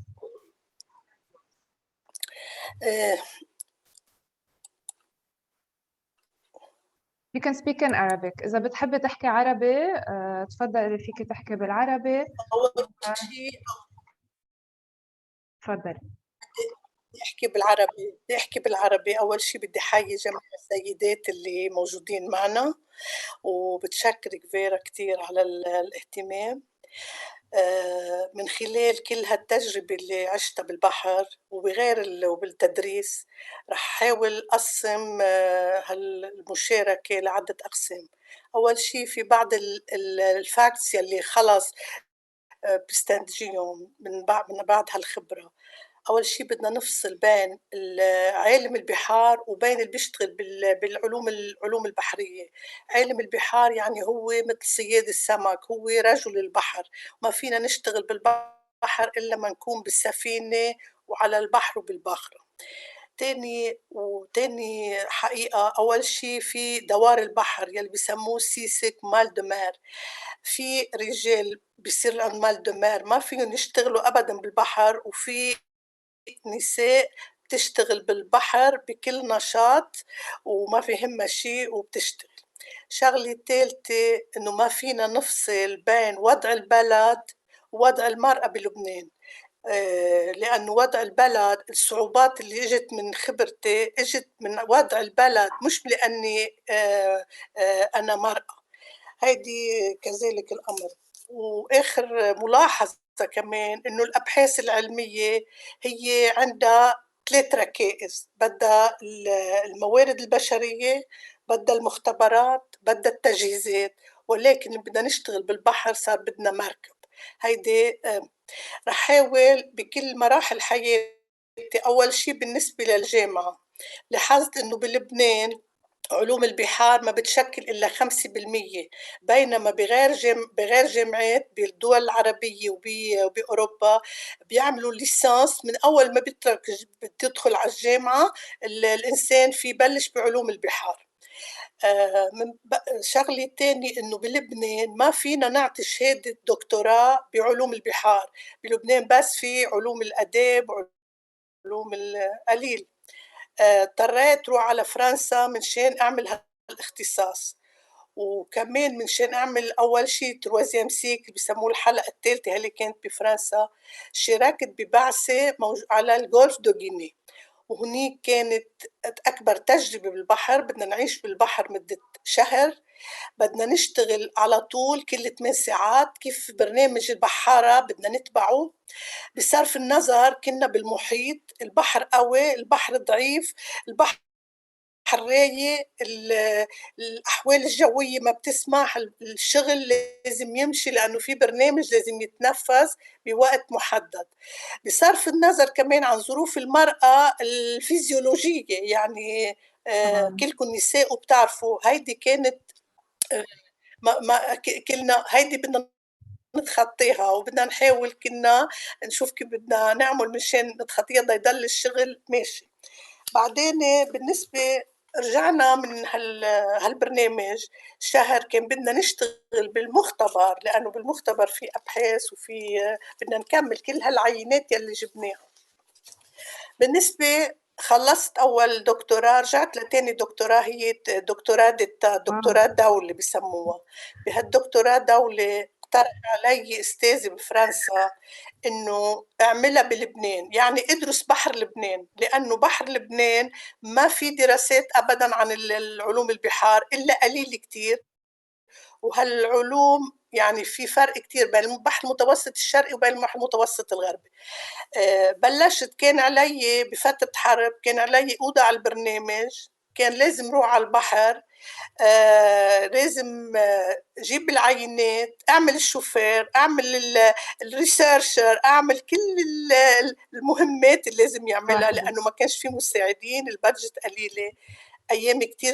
أيام كتير كنت بالبحر تنزل علينا الأزايف، وآخر مصيبة إجت علينا كانت إنه المركب يلي كنا بنستعمله للأبحاث إجت عليه أزيفة وطار. صرنا مضطرين نستأجر مراكب نستأجر مركب صيادة، وهون مراكب الصيادة أولاً مراكب محدودة، ما فينا نروح بعرض البحر. كانت يعني في ظروف كمان فيزيولوجية ما كانت تساعدنا أبداً، ما في تواليت، ما في، كنا بدنا نضطر نقعد يعني وقت قصير تنقدر نشتغل. ولكن أنا هون بتشكر كل الصيادة اللي تعاونت معهم، كانوا كتير كتير متفاهمين، وكانوا يعتقدوا إنه الأبحاث البحرية هي بدها تزيد لهم كمية السمكة اللي بدهم يتصيدوها. بس بدي أقول لك إنه بكل هالمراحل هيدي إيه سوري بكل هالمراحل ما حسيت حالي إن إيه أكيد بكل هالمراحل أنا ما كنت حس حالي لأني مرة في عندي صعوبات. هيدي الصعوبات كنا نتشاركها مع زملائي الباحثين، وعلى فكرة كنت أول عالمة بحار حسب علمي بلبنان، وفي ناس كتير درسوا علوم البحار، يعني علوم بتشتغل بالسمك تشتغل، بس ولا حدا كان أول علوم بحار بهذا. هلا أنا تبعت أبحاثي بالحقيقة، مش راح أحكي عن الأبحاث هون، بتمنى يلي بيهمه نتائج الأبحاث يتواصل معي، أنا بقدر فيده بالأبحاث اللي اشتغلتها، لأنه أكثر شيء كان أبحاثي عن الفيتوبلانكتون وعن التوكسيك ألجي، والتوكسيك ألجي هيدي اللي بتسبب كوارث، وعم بتسبب كوارث بمناطق كتيرة. وبظل بظل هالدراسات اللي عملتها كمان كنت أعلم، كنت درس بالجامعة بالحقيقة تدرسي انت علوم البحار، بصير في عندهم الطلاب شغله كتير مهمه، انه ما بعيد ينظروا للبحر، للصبايا ما بعيد تنظر للبحر انه هذا مطرح للبرونزاج ولا تاني للترفيه، لا، بصير في عندهم سنسيبيليزاسيون، بصير في عندهم تحسس اول شيء للبيئه البحريه، الحفاظ على البيئه البحريه، واكثر شيء طرح اسئله كتير كتيره عن البحر. صار البحر له معنى اخر ومعنى ثاني. بالنسبه برجع هالابحاث كلها اللي عملتها كان مفروض نقدمها الابحاث اللي كنا عم بعملها كان مفروض نقدمها مؤتمرات. بهالمؤتمرات بالحقيقه بعالم البحار حتى باوروبا النساء اقل كتير من الرجال، يعني اعدادهم قليله، وهل بس مع الوقت صار هالعدد يزداد، مش بس عندنا يعني مش بس هون بالدول العربية. وبين الطلاب يلي أشرفت عليهم بتحضير الدكتوراه كان في بنتين من أصل 7، يعني كانوا بنات وهلا عم بيتابعوا أبحاثهم. بدي ألفت نظر اللي بيهتم كمان، خصوصي باللي بيهتم بالنطاق التدريس، انه هلا صار في اتفاقيات ينعمل تحضير دكتوراه بلبنان كو دايركشن، يعني بين يكون باحث بلبنان وباحث برا، بعدين الطالب بيروح بيقدم هالدكتوراه برا. وهيك كمان الطلاب يلي اشتغلت معهم قدموا ابحاثهم. بقدر انا بدي افسح مجال للأسئلة. إنه بشجع كتير البنات، إنه البنات سيرت يحققوا أحلامهم، ما في شيء يوقف قدامهم. أنا كنت عايشة بالجبل، خلقت بالجبل، نزلت على المدينة تأتعلم، كان تحدي إني أنا اشتغلت بالبحر ونقيت البحر تأتخصص فيه.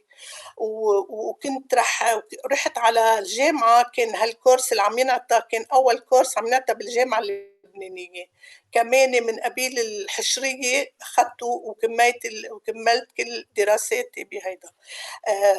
قبل ما أنهي بتشكركم على الانتباه. حكيت بالعربي لأنه أنا فرانكوفون وتم اتلعثم بالحكي، حكيت بالعربي وهيك كلكم بتفهموا. ما في مشكلة في أبداً. إذا حدا بيهتم بالأبحاث بالنتائج أبحاث، في كتابي اللي كتبته وطبعته يحو موجود بحوالي 100 جامعة، هو كتاب تاكسونومي بيساعد كتير للطلاب.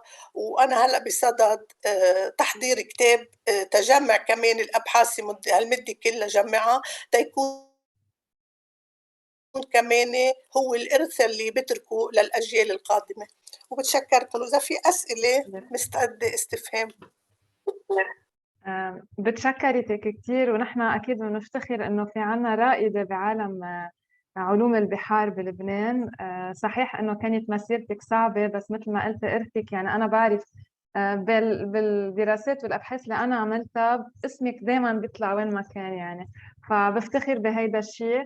وكمان بحب انه انبسطت انه شفت بخلال مسيرتك الطويله تغير، في نساء عم بيشاركوا اكثر، في تقبل اكثر لهيدا العالم، في حماس اكثر. فبتشكرك كثير وحضلك معنا اذا في حدا عنده اسئله. حانتقل على الانجليزي هلا.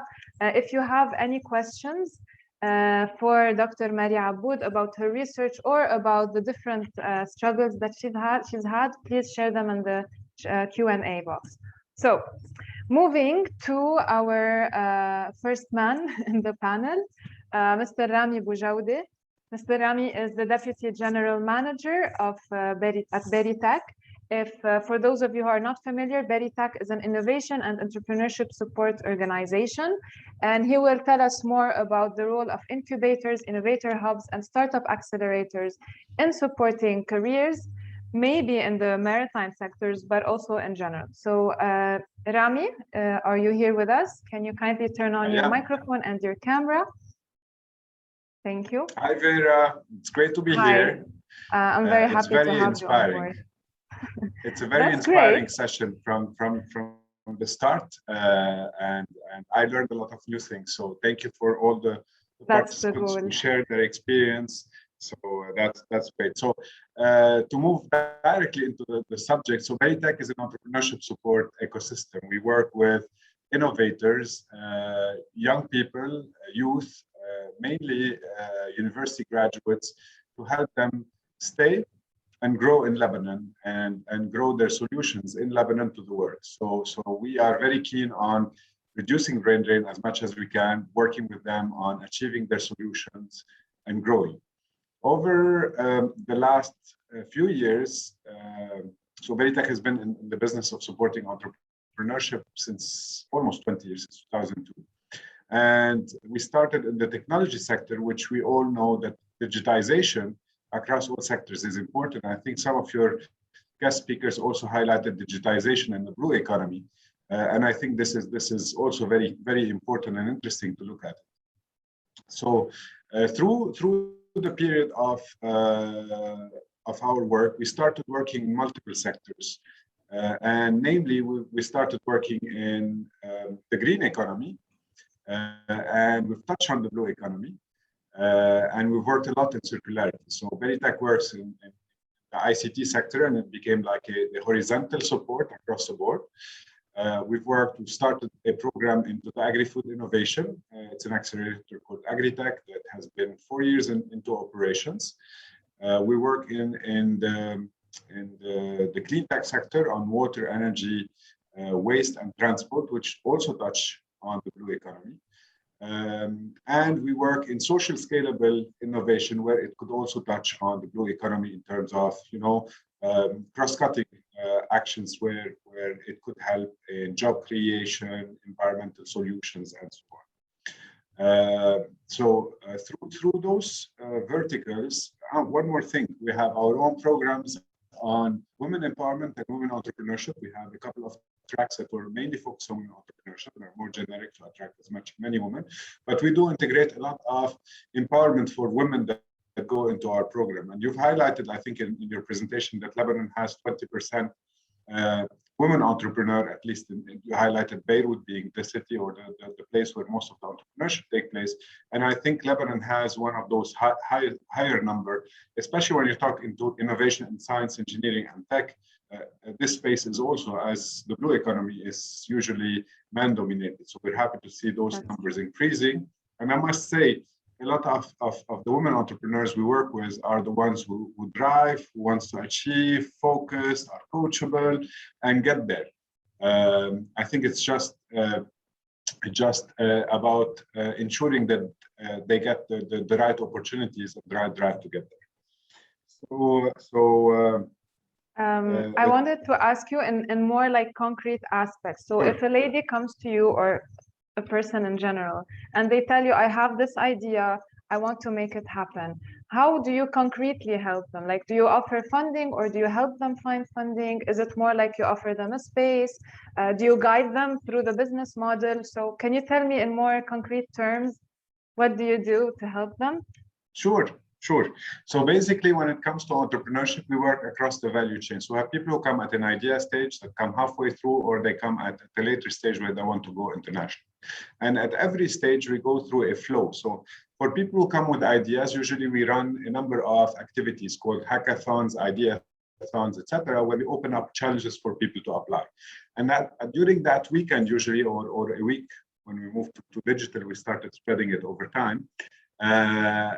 We go through what we call workshops with them to work on business modeling. So they work on business modeling, they learn how to take an idea and convert it into a matrix where they identify who their customers is, what's the pain point they're working with, how would this be solved, how would they monetize with it and make money out of it and make sure that they solve the problem. If it's a green or blue, or circular solution, how does this impact the environment around that?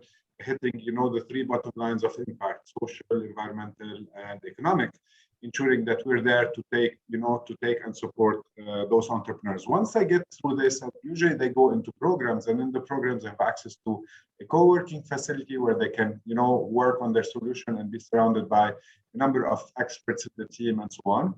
They go through what we call an acceleration program, where they start with, validating if their solution is viable, it's really hitting on a real pain point, it is investable, so people will invest in it, and above all, does it have clients that would get there? What we also assess if the team is the team that is able to solve this challenge and take it to the next level. So we also work a lot on the team. So they go through training, coaching, one-on-ones. We take them to the field. We have people that connect them with potential market buyers. We have a number of mentors and experts that surround them. They go through pitching sessions. They go pitch in front of potential investors, and we provide them grants. So our grants vary from a couple of $1,000s up to, depending on the size and the scale of the business, it can go up to $200,000 in grants that would cover technical assistance, business support, and financial grants to help them build their prototype, their solution, and scale. Wow, that's impressive. And I really hope that after this, at least, there will be more blue opportunities. There will be more women with ideas that didn't know what to do with it, to come to you and help you. Actually, one of the ladies I wanted to invite, but they didn't participate in the end, actually did start a small business related to the sea. They sell sea salt extracted from traditional salt pans. Unfortunately, as Dr. Marie mentioned, it is the situation in the country that had to stop them, and it is not the fact that they are women. So hopefully many more ideas such as these ones will show up. And if you have any business ideas, please go to Rami and he will guide you through it and make you a millionaire. And I'm kidding. So on this note, since we are talking about business, I will move to my next speaker, Dalia Farran. Mrs. Dalia actually is the owner and founder of Cloud 59. And I believe most of you are familiar with Cloud 59, which is located in Tyre, in south of Lebanon. Dalia, are you with us? I don't know if she's with us. Okay, I will give her a few minutes, but I will just briefly introduce her and why I believed she was an interesting addition to the panel. Dalia actually started working with the UN and the demining of the south of Lebanon. So her career path was actually quite different. But with time, she changed career path and she focused on developing this small business that is now a very hip and trendy destination in Tyre.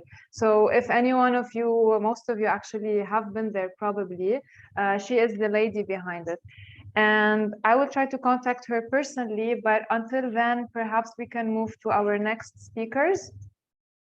Our next speakers are two young ladies. So Gina and Laura, if you are with us, can you kindly turn on your video, your microphone, and Laura, you made it. Thank you very much. So these two ladies are in the world of NGOs. What is the difference is that one of them, so Gina Talij, has a little bit more experience because Gina is a marine ecologist. She is the executive director of Diaries of the Ocean. What started out as a Facebook page is now an NGO covering so many topics such as invasive species, transparency in the oil and gas sector, sustainable fisheries, etc. So I will start with you, Gina, and then we will move to Laura to have a different perspective. Gina, can you tell me a little bit more about the NGO, about the ladies in the NGO? Did you or have you faced problems as a woman in the field? If so, how did you face them? So the floor is yours, Gina. Thank you, Vera. أنا رح أحكي بالعربي إذا بتسمحوا لي. أنا جينا تلج مؤسسة جمعية Diaries of the Ocean والمديرة التنفيذية حالياً كمان لهيدي الجمعية. مثل ما قالت فيرا Diaries of the Ocean بلشت على فيسبوك كفيسبوك بيج من حوالي 4 سنين. بعدين شفنا قديش في ونحن كنا مجموعة نساء يعني اللي بلشنا هيدي الفيسبوك بيج. كنا عم ندرس environmental sciences، عم نتخصص بالمارين بيولوجي والمارين ايكولوجي والعلوم البحرية. فعملنا هيدا الفيسبوك بيج لحتى نحكي عن الاشياء الغريبه والاشياء الكثير مثيره يعني هيك very interesting اللي عم نتعلمها بالجامعه وبدراساتنا.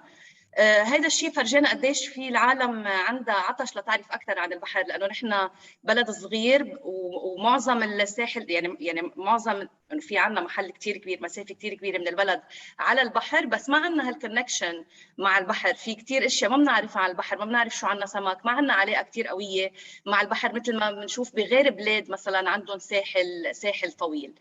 فمن هون انتقلنا سجلناها جمعية وبلشنا نعمل حملات رفع العلم والتوعية على موضوع النظم الإيكولوجية البحرية وأهميتها على حياتنا اليومية وحياتنا كناس يعني كعالم، وبنفس الوقت تأثيرنا نحن عليها وكيف هيدي يعني السايكل بتصير. نحن عم نأثر على البحر بطريقة سلبية، وبالتالي هيدا كمان عم بيأثر علينا بطريقة سلبية أكثر بعد. كنا عم نروح على المدارس، هيدا كله قبل جائحة كورونا. كنا نروح على المدارس، نروح على الجامعات، نعطي انترفنشنز، نشتغل نحن والمدارس على الكوميونتي سيرفيس بروجكتس. التلاميذ الأكبر شوي يعني التلاميذ الثانوية بيكون في عندهم كوميونتي سيرفيس بروجكتس يعملوهم معنا على البحر مع الصيادين على sustainable fisheries. بعدين بلشت جائحة كورونا، بطلنا نعمل يعني خففناهم شوي هودي. هلا رح نرجع نبلش ابتداء من الترين الجاي بعد 3 أيام حنرجع نجدد نشاطاتنا على مع المدارس ومع الجامعات. سوري انا عم بحكي كثير بسرعه بس لانه في عندي كثير اشياء بدي اقول لكم اياهم وما بدي اتخطى الوقت تبعي واصلا انا هيك بحكي يعني كله عنا شوية وقت لأنه بعتقد في شخص أو شخصين ما رح يقدروا يجوا، بس مش مشكلة. اوكي تمام ثانك يو فيرا. كمان مثل ما قالت فيرا عم نشتغل على موضوع الشفافية والحكم الرشيد بقطاع النفط والغاز. لأنه ليش النفط والغاز؟ لأنه النفط والغاز عم بصير يعني كل عمليات التنقيب وإذا صار في استخراج رح يكونوا بالبحر، فبدنا نكون احنا عم نراقب العمليات هيدي، عم نراقب التلوث يلي عم بيصير، عم نراقب كل التاثيرات يعني على البيئه البحريه. وباول هيدي السنه صار في تسرب نفطي وصل لعنا من عند الجيران بالجنوب. فنحن كنا من اوائل يعني في مجموعه متطوعين جمعوا بعضهم وهن اخذوا هيدي المبادره لحتى ينزلوا وينظفوا قد ما بيقدروا قد ما بيعرفوا ينظفوا هالتلوث النفطي على الشواطئ اللبنانيه. وكانوا يعني صاروا يجمعوا كمان على السوشيال ميديا، صاروا يجمعوا متطوعين زياده، صار في عندنا حوالي 200 متطوع وينزلوا بالدور يعني على شواطئ مختلفه تيشيلوا التلوث النفطي. وفي عندنا سوري فكرتك كفي سوري. لا بعد بدي احكي عن مشروع واحد بس، اخر شيء رح احكي عنه، بس هو هيدا اكثر واحد هلا يعني اجدد شيء واكثر شيء محمسين عليه بعتقد، اللي هو مؤخرا نحن اخذنا تمويل لحتى نشتغل مع النساء بمجتمعات صيد السمك، يعني بالفيشنج كوميونيتيز بمدينة طرابلس، لأنه هن هودي يعني فئة من المجتمع مهمشة جدا وفقيرة جدا. رح نشتغل نحن وياهم لحتى نعمل عدة سيشنز، يعني عدة كاباسيتي بيلدينج سيشنز، بدنا نطور قدراتهم ونساعدهم لحتى يسوقوا المنتجات البحريه والمأكولات البحريه اللي هن بيعملوها، بس ما بيبيعوها عاده، بيعملوها لهم للعائله، يعني تاكلوها بالعائله. بدنا نسوق لهم اياها ونعرف العالم عليها اكثر، هيك نخلق لهم مصدر دخل جديد، ويكون في عندهم هالنساء صوت اعلى وطاوله يعني او كرسي اعلى على الطاوله ببيوتهم. بعتقد بس رح احكي هالقد. في رح اكتب يعني الاسم الجمعيه موجود على الشاشه هون، Diaries of the Ocean. ما رح اكتب مليون ويب سايت ومليون لينك، سو دوروا علينا على كل السوشيال ميديا تشانلز، موجودين على يوتيوب، فيسبوك، انستغرام، تويتر، لينكد ان، والويب سايت تبعنا diariesoftheocean.org. في عنا كثير مجالات للتطوع، مجالات للتدريب والانترنشيبس، وفي عنا دائما مجالات جديده للعمل، لانه دائما نحن عم نقدم على بروجيات جديد ودائما يعني في opportunities جديده للكل. Thank you. Thank you so much, Gina. Yes, I actually was about to ask you about the feminist fund that you mentioned, so you have mentioned it regardless. Thank you very much. So Gina shed light on the various activities that her and the NGO are working on. And from Gina, I will pass the floor to Laura Khatib. Laura has just recently begun in the NGO realm. She is the co-founder and project manager at Guardians of the Blue NGO. Laura, are you with us? Yes, I'm here. Okay, yeah, okay, perfect. So Laura, I wanted to ask you about your perspective since you're just getting started. What was your driver to follow this path, and who was your inspiration, if any? And what is your insight so far in your short experience in the NGO realm? So my driver was that actually last year when I created the NGO with my fiance Samer Lais, I was finishing my master's degree and I had to do an internship. And so I thought, like we thought together, like our dream has always been to do something to protect the sea. And so in Lebanon, like except Diaries of the Ocean, I guess there's very, very few NGOs actually protecting the sea. So we decided why not creating our own and to do our own work. So at first, of course, like we were a bit scared. I was just a student and I had like, you know, just my studies. And my fiance Samer, he's a professional scuba diver, but same, like no much experience in projects and NGOs. But you know, we supported each other, and in the end, it's like, I think if you're really passionate about what you're doing and if you really want to do it, then it's really possible.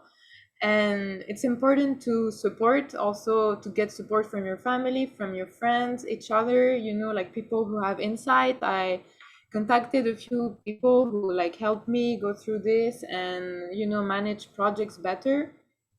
So far, after 1 year, you know, it's a bit difficult for young NGOs to have funding or to like be influential, because usually funding they ask for experience, etc. But we've been lucky to get a funding from Sustainable Ocean Alliance, who is funding young ocean leaders all around the world. They are small funding, but it's really great to start with this. So actually, we're focused in Byblos right now, and we did some underwater cleanups of the harbor, and we're gonna, with the funding, do more underwater cleanups with divers who come to dive to Byblos. And we also want to you know, spread more ocean literacy in Lebanon, for Lebanese people to know more about what they can find in their sea. So for that, we're working with the diving center here, Xifias Diving of Byblos, and we made a list of all the marine species that you can find in Byblos. So that was a really nice project to do. We did that with all the pictures taken by Sahar, the owner of the diving club. And you know, we made the list of every fish that you can find, and you know, we're making some educational information on our Instagram page to just shed light on what there is, on how to take care of the sea, and on what you can find in the Lebanese sea.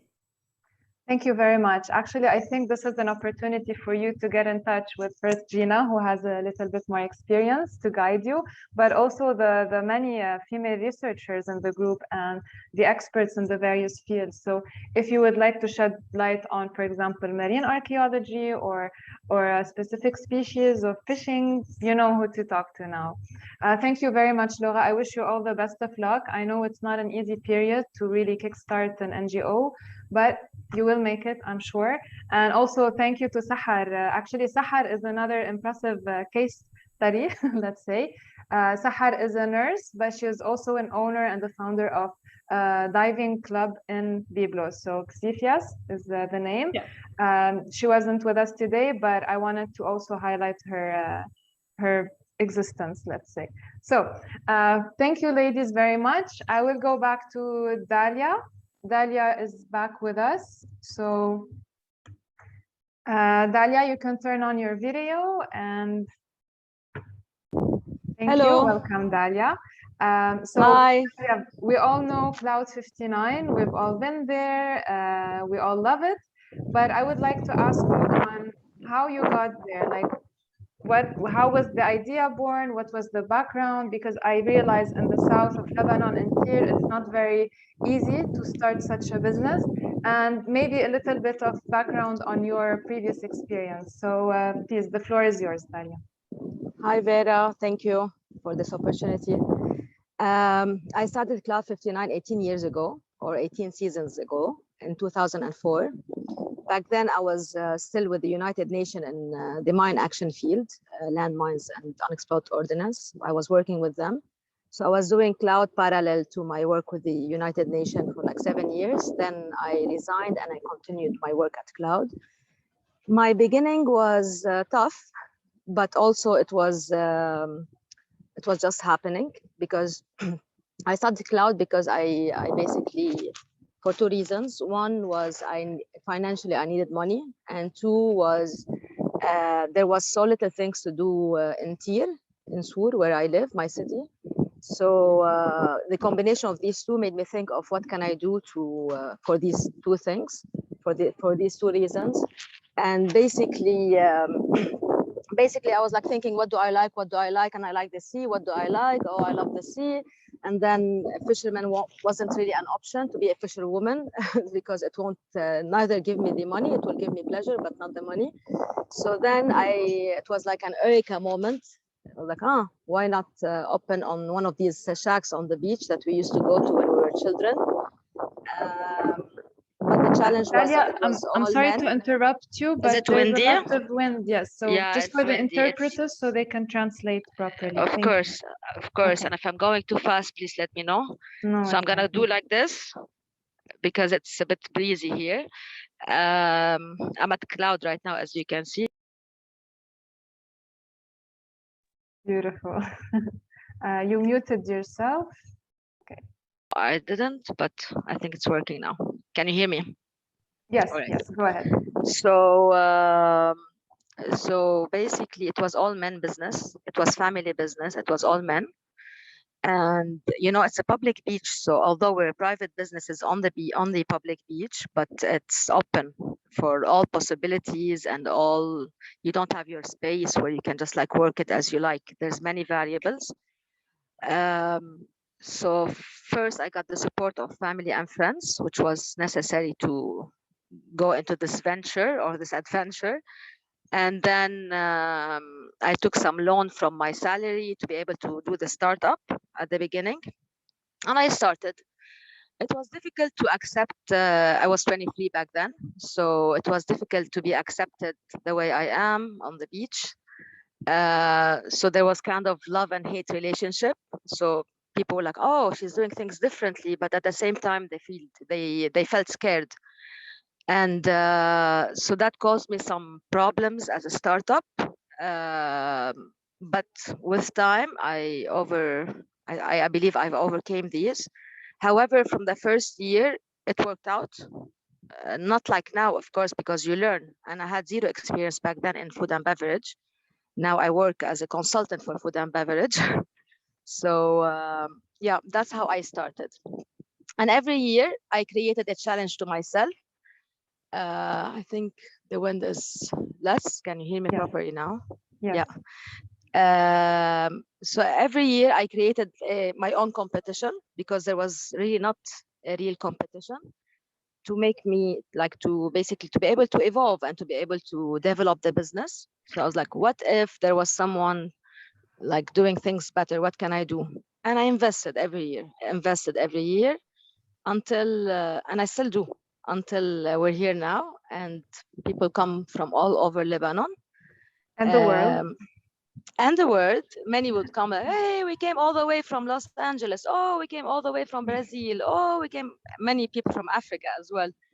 So that was nice. I'm actually proud and happy that cloud helped the economical cycle in the city, because for many people, the south of Lebanon was like a no-go zone unless you're from there. People were scared if they can wear their bikinis. People were scared if anyone would harass them. People were scared if they can have any alcohol. I don't know if you can see just behind me. This is the bar. So it's in full display since year 2 of cloud. So yeah, and then with time, organically, you know, like people would come, they would like it, they would tell their friends. Slowly, they started to familiarize with the city. They wanted to sleep there. They wanted to try other things in the city. Sometimes they come to Sur, not even come to cloud. You know, so this helped the city, and I like that.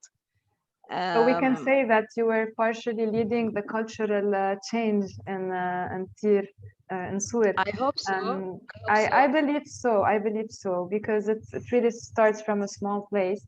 And you said that it started 18 years ago, but I believe the real start was a few years back, because you struggled for many years to really get it to become financially rentable, let's say, or sustainable. I wanted to ask you quite briefly, just what about the women in your small business, let's say? Do you feel they're encouraged? Do you feel it's a little bit challenging for them? What is the women's perspective working on the beach in such conditions? There's 2 levels. There's me and there's other women who worked with me. For me, I think eventually for the people in the area, not only on the beach, but like in Sur in general, I don't think they see me gender-wise. They don't see me as a woman or as a man. They see me as Dalia. So somehow they accepted me like this. Oh, it's Dalia. So you see, if they cannot process something I did or I created, oh, it's Dalia, so it's fine. which somehow it was helpful. For women who worked with me, to be honest, I always struggled to have staff. First of all, because it's a seasonal business. Second of all, there was a social thing that, oh, we work on the public beach, kind of ashamed to be working on the public beach, even for men. So that's one. And then when you're a woman working on public beaches, you know, and there's a bar and there's alcohol and it's open and it's still nighttime. So that wasn't also very easy. I always encouraged basically women to work because I wanted some balance, even energy wise, you know, when it's like there's me and there's some like 50 other guys or 60 other guys. So, you know, you want some balance. So there were some women worked with me at Cloud. This year I have none, actually. None wanted to work, even men. No one wanted to work this year. But throughout the years, I did have women working in the kitchen, working as waitresses, as hostess, as even at the bar. I had some people working there, like in different sections. They worked at Cloud.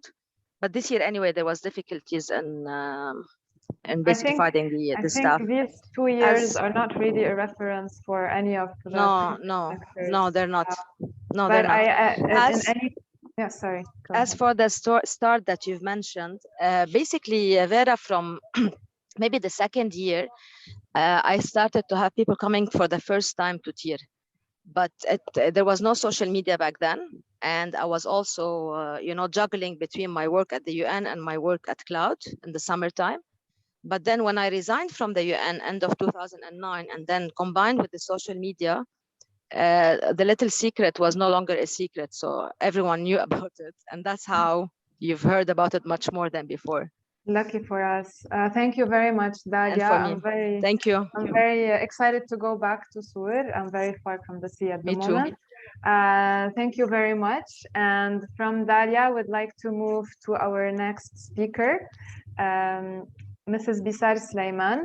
Mrs. Bisar is a marine consultant. She's also a CEO at TIA Marine Services. She has a background in law, and she is also, she brought about to Lebanon WISTA, which is Women's International Shipping and Trading Association. So Bisar, can you kindly turn on your video and your microphone? I turned it on. Can you hear me? Yes, perfect. Yes, very good. So Bisar, can you tell us more about your career path and how did you get to WISTA, and what are the opportunities that it can bring to Lebanon, to ladies in the maritime sector? So please, the floor is yours. Right. Hi, Vera. Thanks for having me in this really lovely webinar. I'm honored to be surrounded with such inspirational women. As Vera introduced me, my name is Bisar Sleiman. I'm WISTA Lebanon's founder and president. We are a new national WISTA association, so the rookie of WISTAs, if I may say. To answer your question, I started my career in the shipping industry 17 years ago in a family business, and then opened my own company called TIA Marion, which provides marine consultancy, mostly tailored towards livestock carriers. I'm also a livestock vessel owner myself. It is quite the niche market, and the livestock world is a very heavily male-dominated industry. However, I love my job and I'm breaking the stereotypes. Why did I open WISTA and what is it about? It's a story on its own. In my early years, I assumed that maybe it was a Lebanese/Arab mentality and culture that women do not work in the shipping industry, but little did I know that gender bias was even in the most developed and supposedly forward-thinking cities like London. I had a meeting there with a big company in which they were trying to win us as clients for a big tender that we issued, meaning they had to put their best foot forward. And in that meeting, during our coffee break, there were two men making fun of an organization called WISTA. And then I didn't know what WISTA was. I asked, what's WISTA? What's this that you're talking about? And they laughed it off and answered, oh, it's just some women playing around with boats. I went back to the hotel room that day and I did my research and saw that WISTA is a huge global organization made up of strong, hardworking, ambitious women just like me. An association to empower, promote, connect women in shipping, whose aim is to close the gender gap.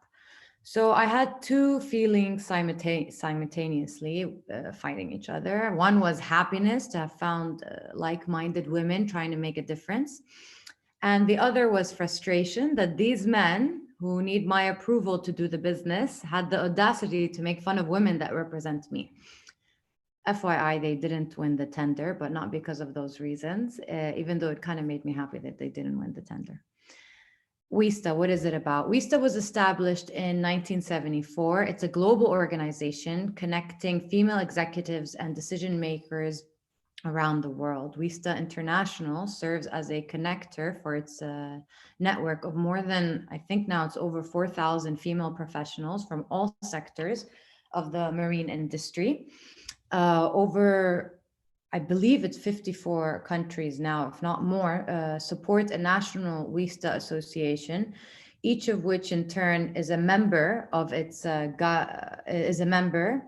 and it's guided by WISTA International. So the NWAs, the National WISTA Associations, provide in-country and regional networking, business and skill building opportunities, corporate visibility, and they also facilitate relationships within the industry. On a global scale, WISTA members have access to an incredibly diverse network of executives in the shipping and trading field on whom they can call for referrals, connections, advice, and perhaps business collaborations. Opening WISTA in Lebanon was not easy. With the help and guidance of WISTA International, and in specific Miss Angie Hartman, who is on the board of WISTA International, working with international and local lawyers, I applied to open WISTA Lebanon with its Articles of Association in the Ministry of Interior in March 2019.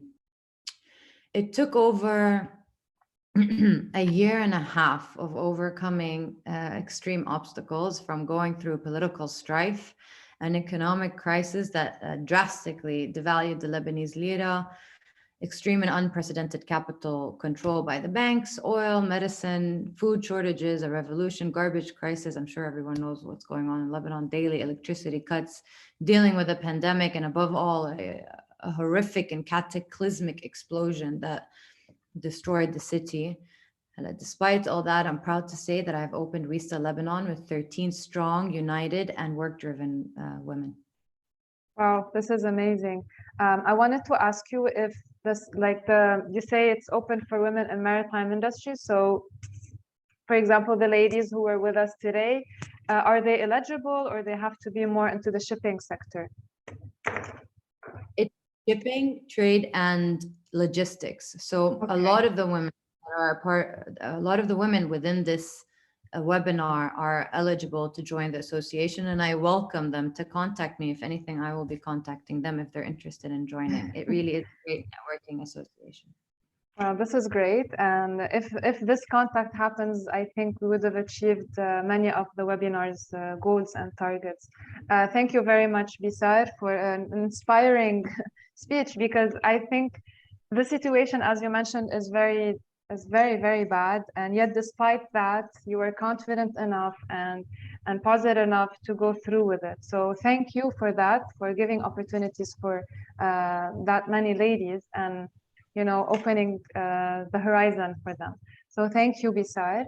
On this note, I don't know if we have with us Marcos, but I would like to have his intake on men's perspective on women's roles in the marine sector. So Marcos, I'm not sure if you are here with us today.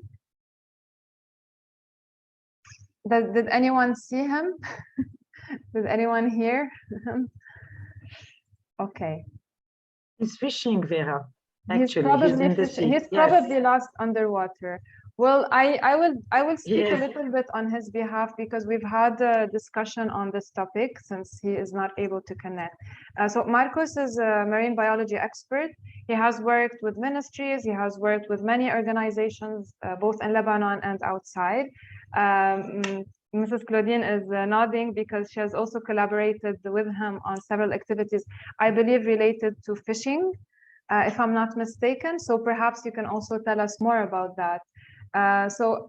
Also Marcos, he's a freediving instructor and very avid fishing expert.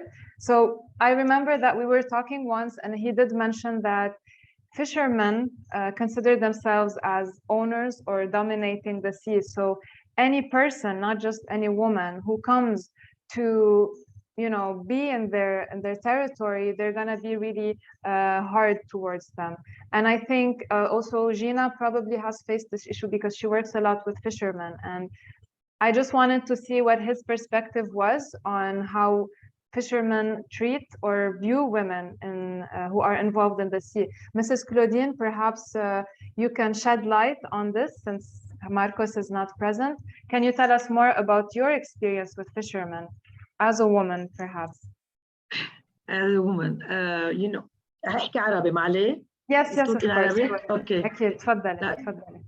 لأنه عندي passion، شغف كتير للبيئة. مع ماركوس اشتغلنا كتير على تنظيف الشواطئ، واشتغلنا هلا كمان I enjoy eating what he fishes, and we go out fishing also.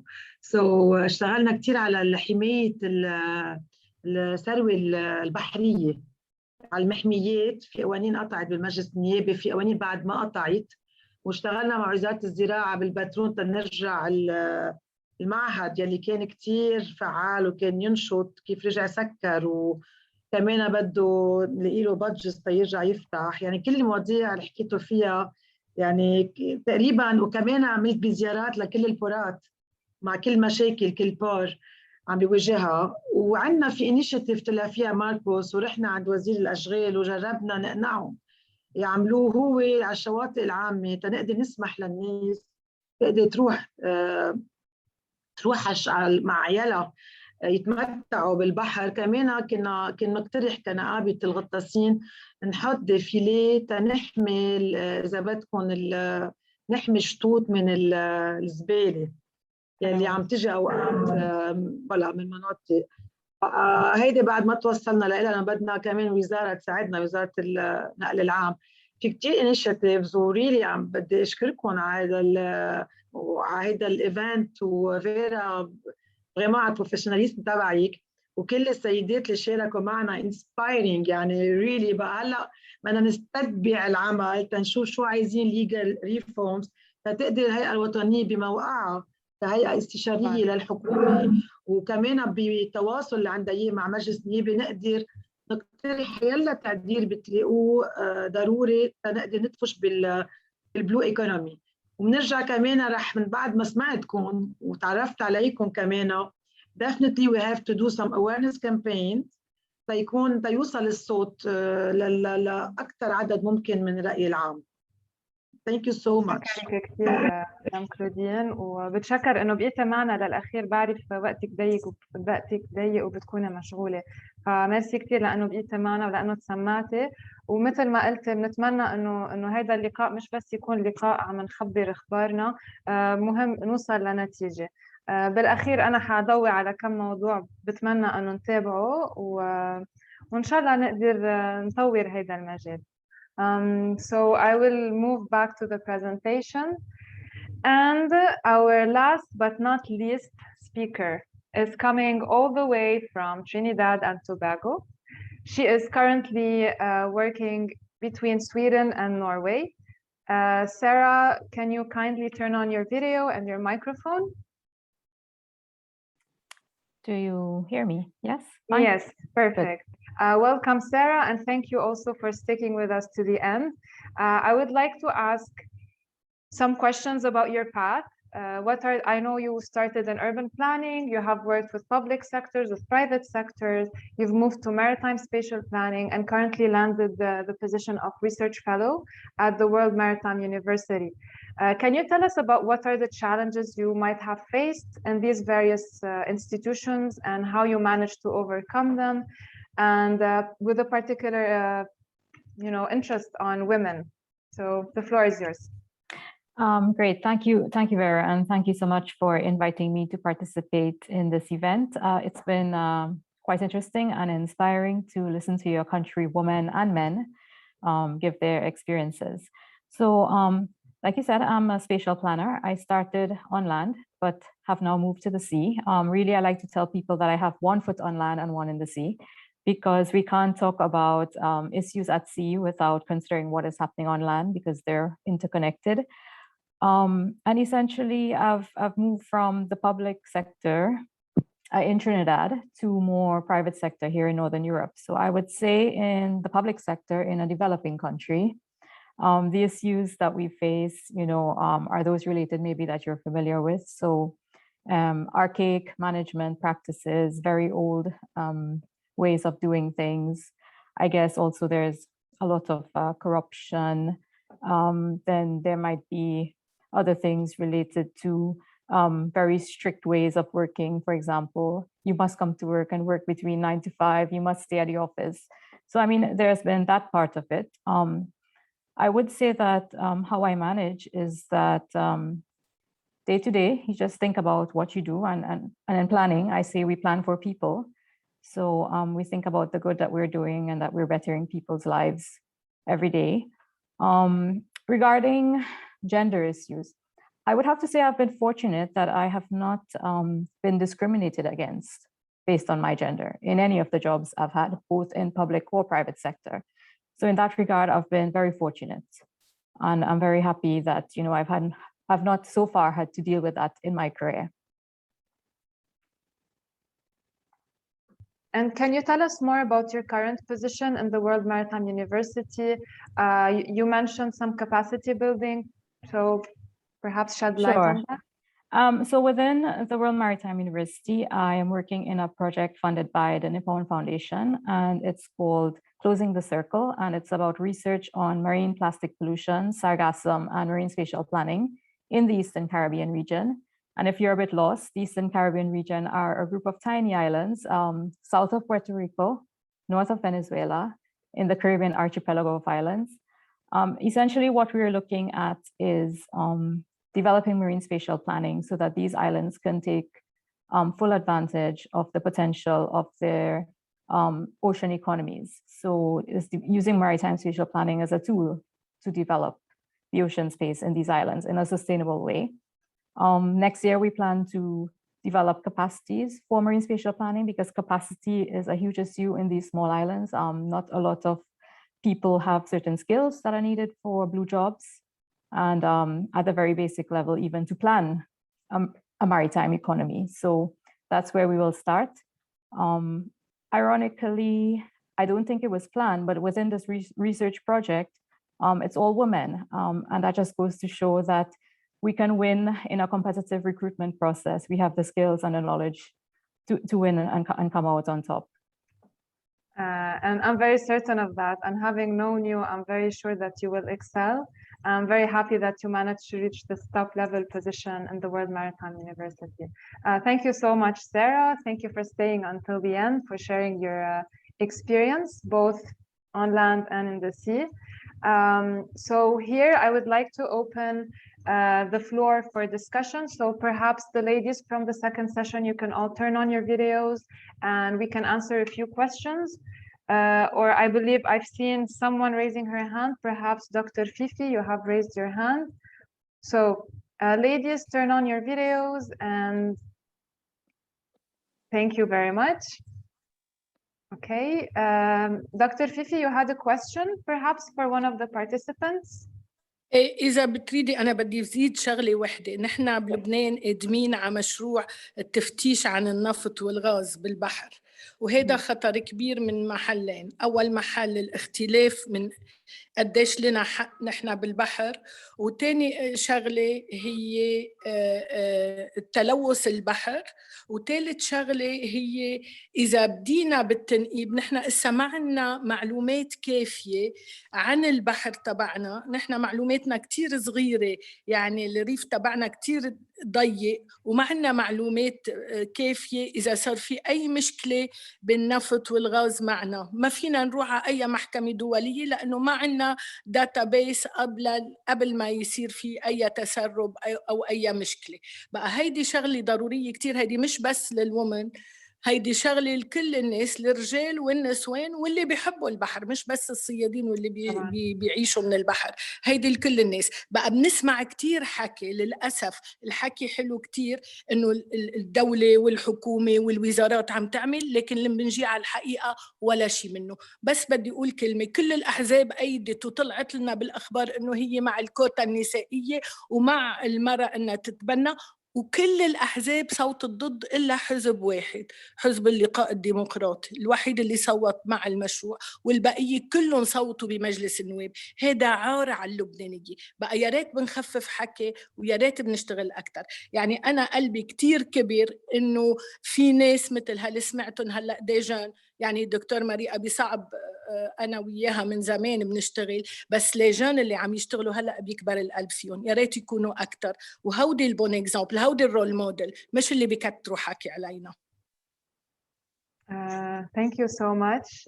Indeed, I think the oil and gas sector is quite threatening, but also can be an opportunity. I'm very happy to see that a lot of ladies, some of them are present with us today, and others are not, are already working on how to increase transparency in the extractive sector, how to develop the infrastructure around it, because the oil and gas is not just to take the oil out of the sea, but also involves a lot of processing.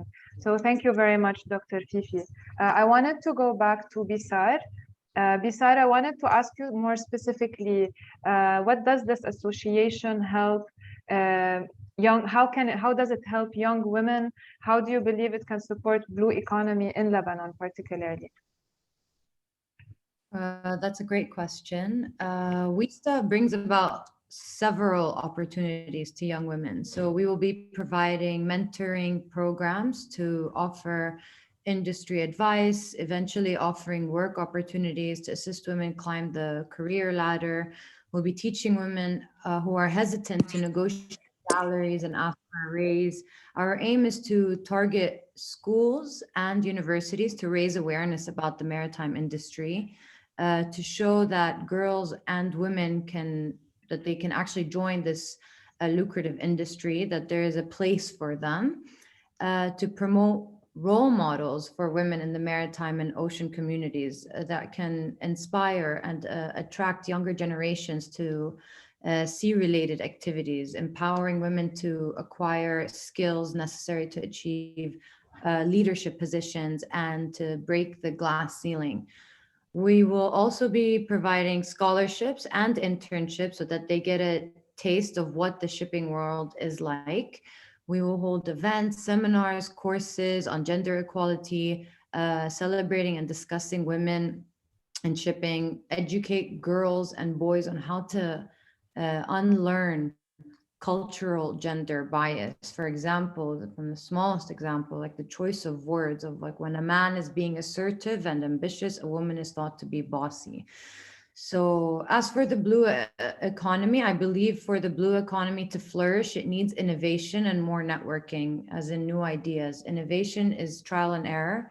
And if there are different skills being brought to the table along with a support structure, innovation blooms. So diversity, from gender diversity to cultural, age, and race, it's been shown to breed creativity and innovation, and that pushes organizations forward.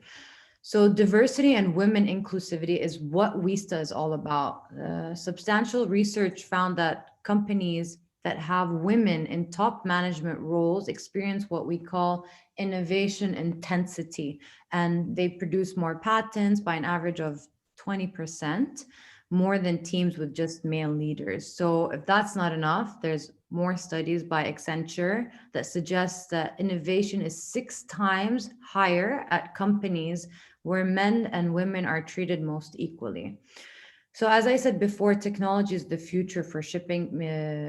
I did not say that before, but what I usually say, technology is the future for shipping, meaning the shipping industry's eco-sustainability depends on innovation. Last not least, the blue economy is also about social equity.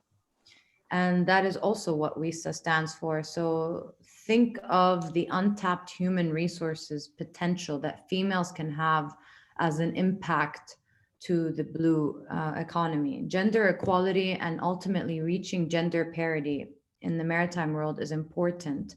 And not only because it's fair or the right thing to do, which I believe it is, but because because it directly correlates to the industry's economic and social performance. So that's why contact me, ladies. Let's join WISTA. Let's try to make a change. Thank you. Actually, I think technology is not only the future for the shipping, but also, for example, for fishing industries, for marine archaeology. I believe the ladies have mentioned about all the equipments that they need. So Rami, if you're still with us, I'm hearing a lot of opportunities. So I really think like developing the fishing sector will require a lot of innovation and technological development. So to move forward with all of these previous sectors, as I mentioned earlier, digitalization skills and technological advancement is necessary. I don't know if anyone else would like to take the floor before I move to the closing session. I believe. If I can, sorry, Vera, if I can add just a point, because I think it was a very important intervention, one done by Bissar.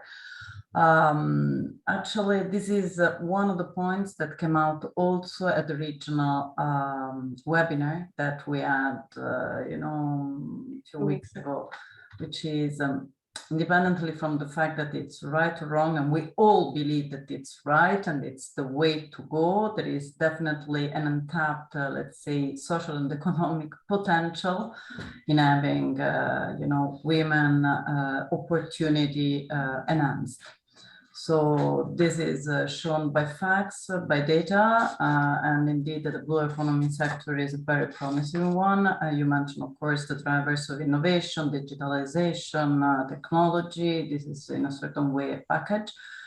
And yeah, so this is also definitely a point to build also for the future. So I wanted to indeed stress and thanks actually Ms. Slangen for the intervention on this. Thank you. Thank you, Alessandra. And thank you for UFM in general for making this happen. So if no one else would like to have an intervention or ask questions, I will move to the closing session where we can, I just gathered some keynotes based on first the desk-based research, based on the various discussions I've had either bilaterally with some of you or during the focus group session that we organized during the summer, and perhaps, you know, have some way forward points to see how we can move on with after this webinar. So to summarize the challenges that the ladies mentioned, we definitely have the challenge of having work-life balance, because women often have to choose to opt out of their careers to stay home and care for their families. So unless the working conditions and policies get better and are reformed, it will still be a challenge for not only the blue sectors, but all of the sectors.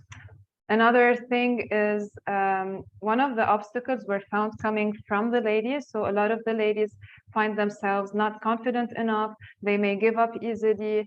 They are not sure. So how to face this self-perception, let's say, is also a challenge to face. A third point, I believe this is common also for other Mediterranean countries, but particularly relevant in Lebanon, but not in all of Lebanon. So we see in various regions, some places are more accepting of ladies in marine sectors, some ladies aren't. So we must admit that cultural considerations do have an impact on women's career choices. So some conservative communities are not encouraging, and there is the still dominating patriarchal society that needs to be faced. And moving to the next item, so more gender considerations, I will not emphasize because I believe all of the ladies already mentioned it. Women are highly present in academia and universities, but are lost in the job market. This entails focusing more on how to get them into the professional world rather than just purely on education. And likewise, women are missing in the decision-making realm. As Dr. Nahed mentioned, the higher the position is in the hierarchy pyramid, the bigger the gap and the lesser the opportunities are. So we need to increase opportunities, not just numbers.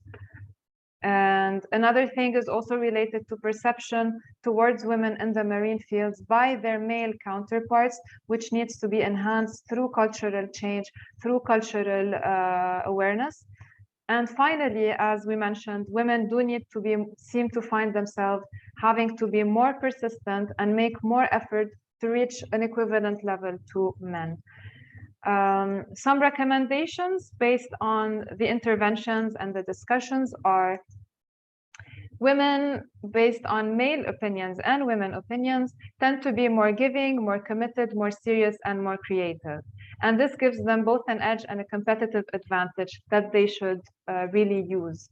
And another thing that I think all of the ladies really emphasize is that by being persistent, by showing confidence, by showing strong character, they were able to face the challenges and not let the gender discrimination affect them. So I was very, very proud to see all of you not giving up and really facing all of these challenges, be it now, 10 years ago, 20 years ago, or even 40 and 50 years ago.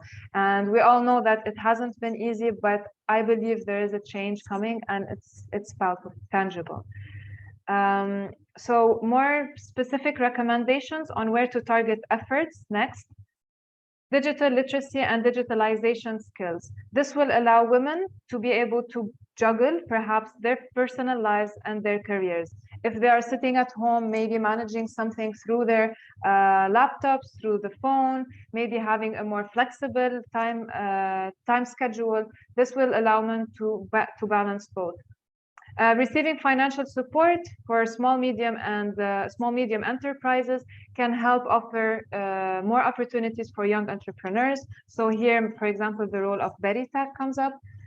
It's also important to balance supply and demand in order to channel the skills to the right place, because we see a lot of skills, we see a lot of gaps, but they are not really fitting together. Capacity building, here I would like to emphasize that capacity building needs to tackle behavioral skills, confidence building, awareness and character building, not just learning specific skills to the marine sectors, but also building character and being encouraged, moving to the next point, to empower women and to I was missing a point. The idea is for them to be more participative in the political sectors and political activism. Another thing is to empower women by leading by example. I believe all of you have been an example. I really hope that all the ladies and the men who have watched us have been inspired. Another thing that is more long-term is focusing on laws and regulations, on upgrading professional legislative framework and policies in order to offer flexibility and adaptability to women. And finally, my final point is really we should train and encourage women to enter politics. They should more be encouraged to apply for high-ranking positions and to play a role within ministries. This is something I cannot emphasize enough, and hopefully the next elections will reflect the change in that direction. What is the way forward? First of all, on this note, I would like to thank Union for the Mediterranean because they connected us today. A lot of the ladies didn't know each other. I personally met a lot of new faces. I'm very happy. I'm very proud of all of you. And not just the ladies. I'm sorry I keep saying the ladies, but Rami, also your presence is very valuable because you can also translate all of these opportunities into tangible results. Another potential opportunity coming out of this activity is perhaps integrating a blue chapter in the new strategy for women within the National Commission of Lebanese Women. I have already discussed this with Madame Claudine. Hopefully this will be translated in the upcoming months. Another thing is perhaps having one of the vertical axis in Veritech tackling blue activities, so marine sectors. And finally, perhaps the next activity or capacity building would be about blue leadership. On this note, I would like to close with a nice quote that I like from Gibran Khalil Gibran. In one drop of water are found all the secrets of the oceans. So imagine how many secrets we have within this webinar and all of these drops of waters that are with us today. And I would like to particularly thank our interpretation team. We have 4 ladies as well behind the screens working hard to translate your messages. So Mrs. Pascal Mdawar, Mrs. Tala Najm, Karine Khouri, and Kristal Rashid. Thank you all very much for your efforts. And on this note, I believe if no one would like to add anything, we can close the webinar, and thank you all for attending and listening. We will be sharing the material for the presentations, the contacts of each of you, if you are okay with it, of course, and hopefully the video, the webinar. I'm trying to catch on the chat. Okay, positive notes in the chat box. Thank you very much. Thank you, Imad. Sorry, I'm reading the messages. So everything will be available for everyone. If you would like to have a final note, please go ahead. Otherwise, I would officially close the webinar.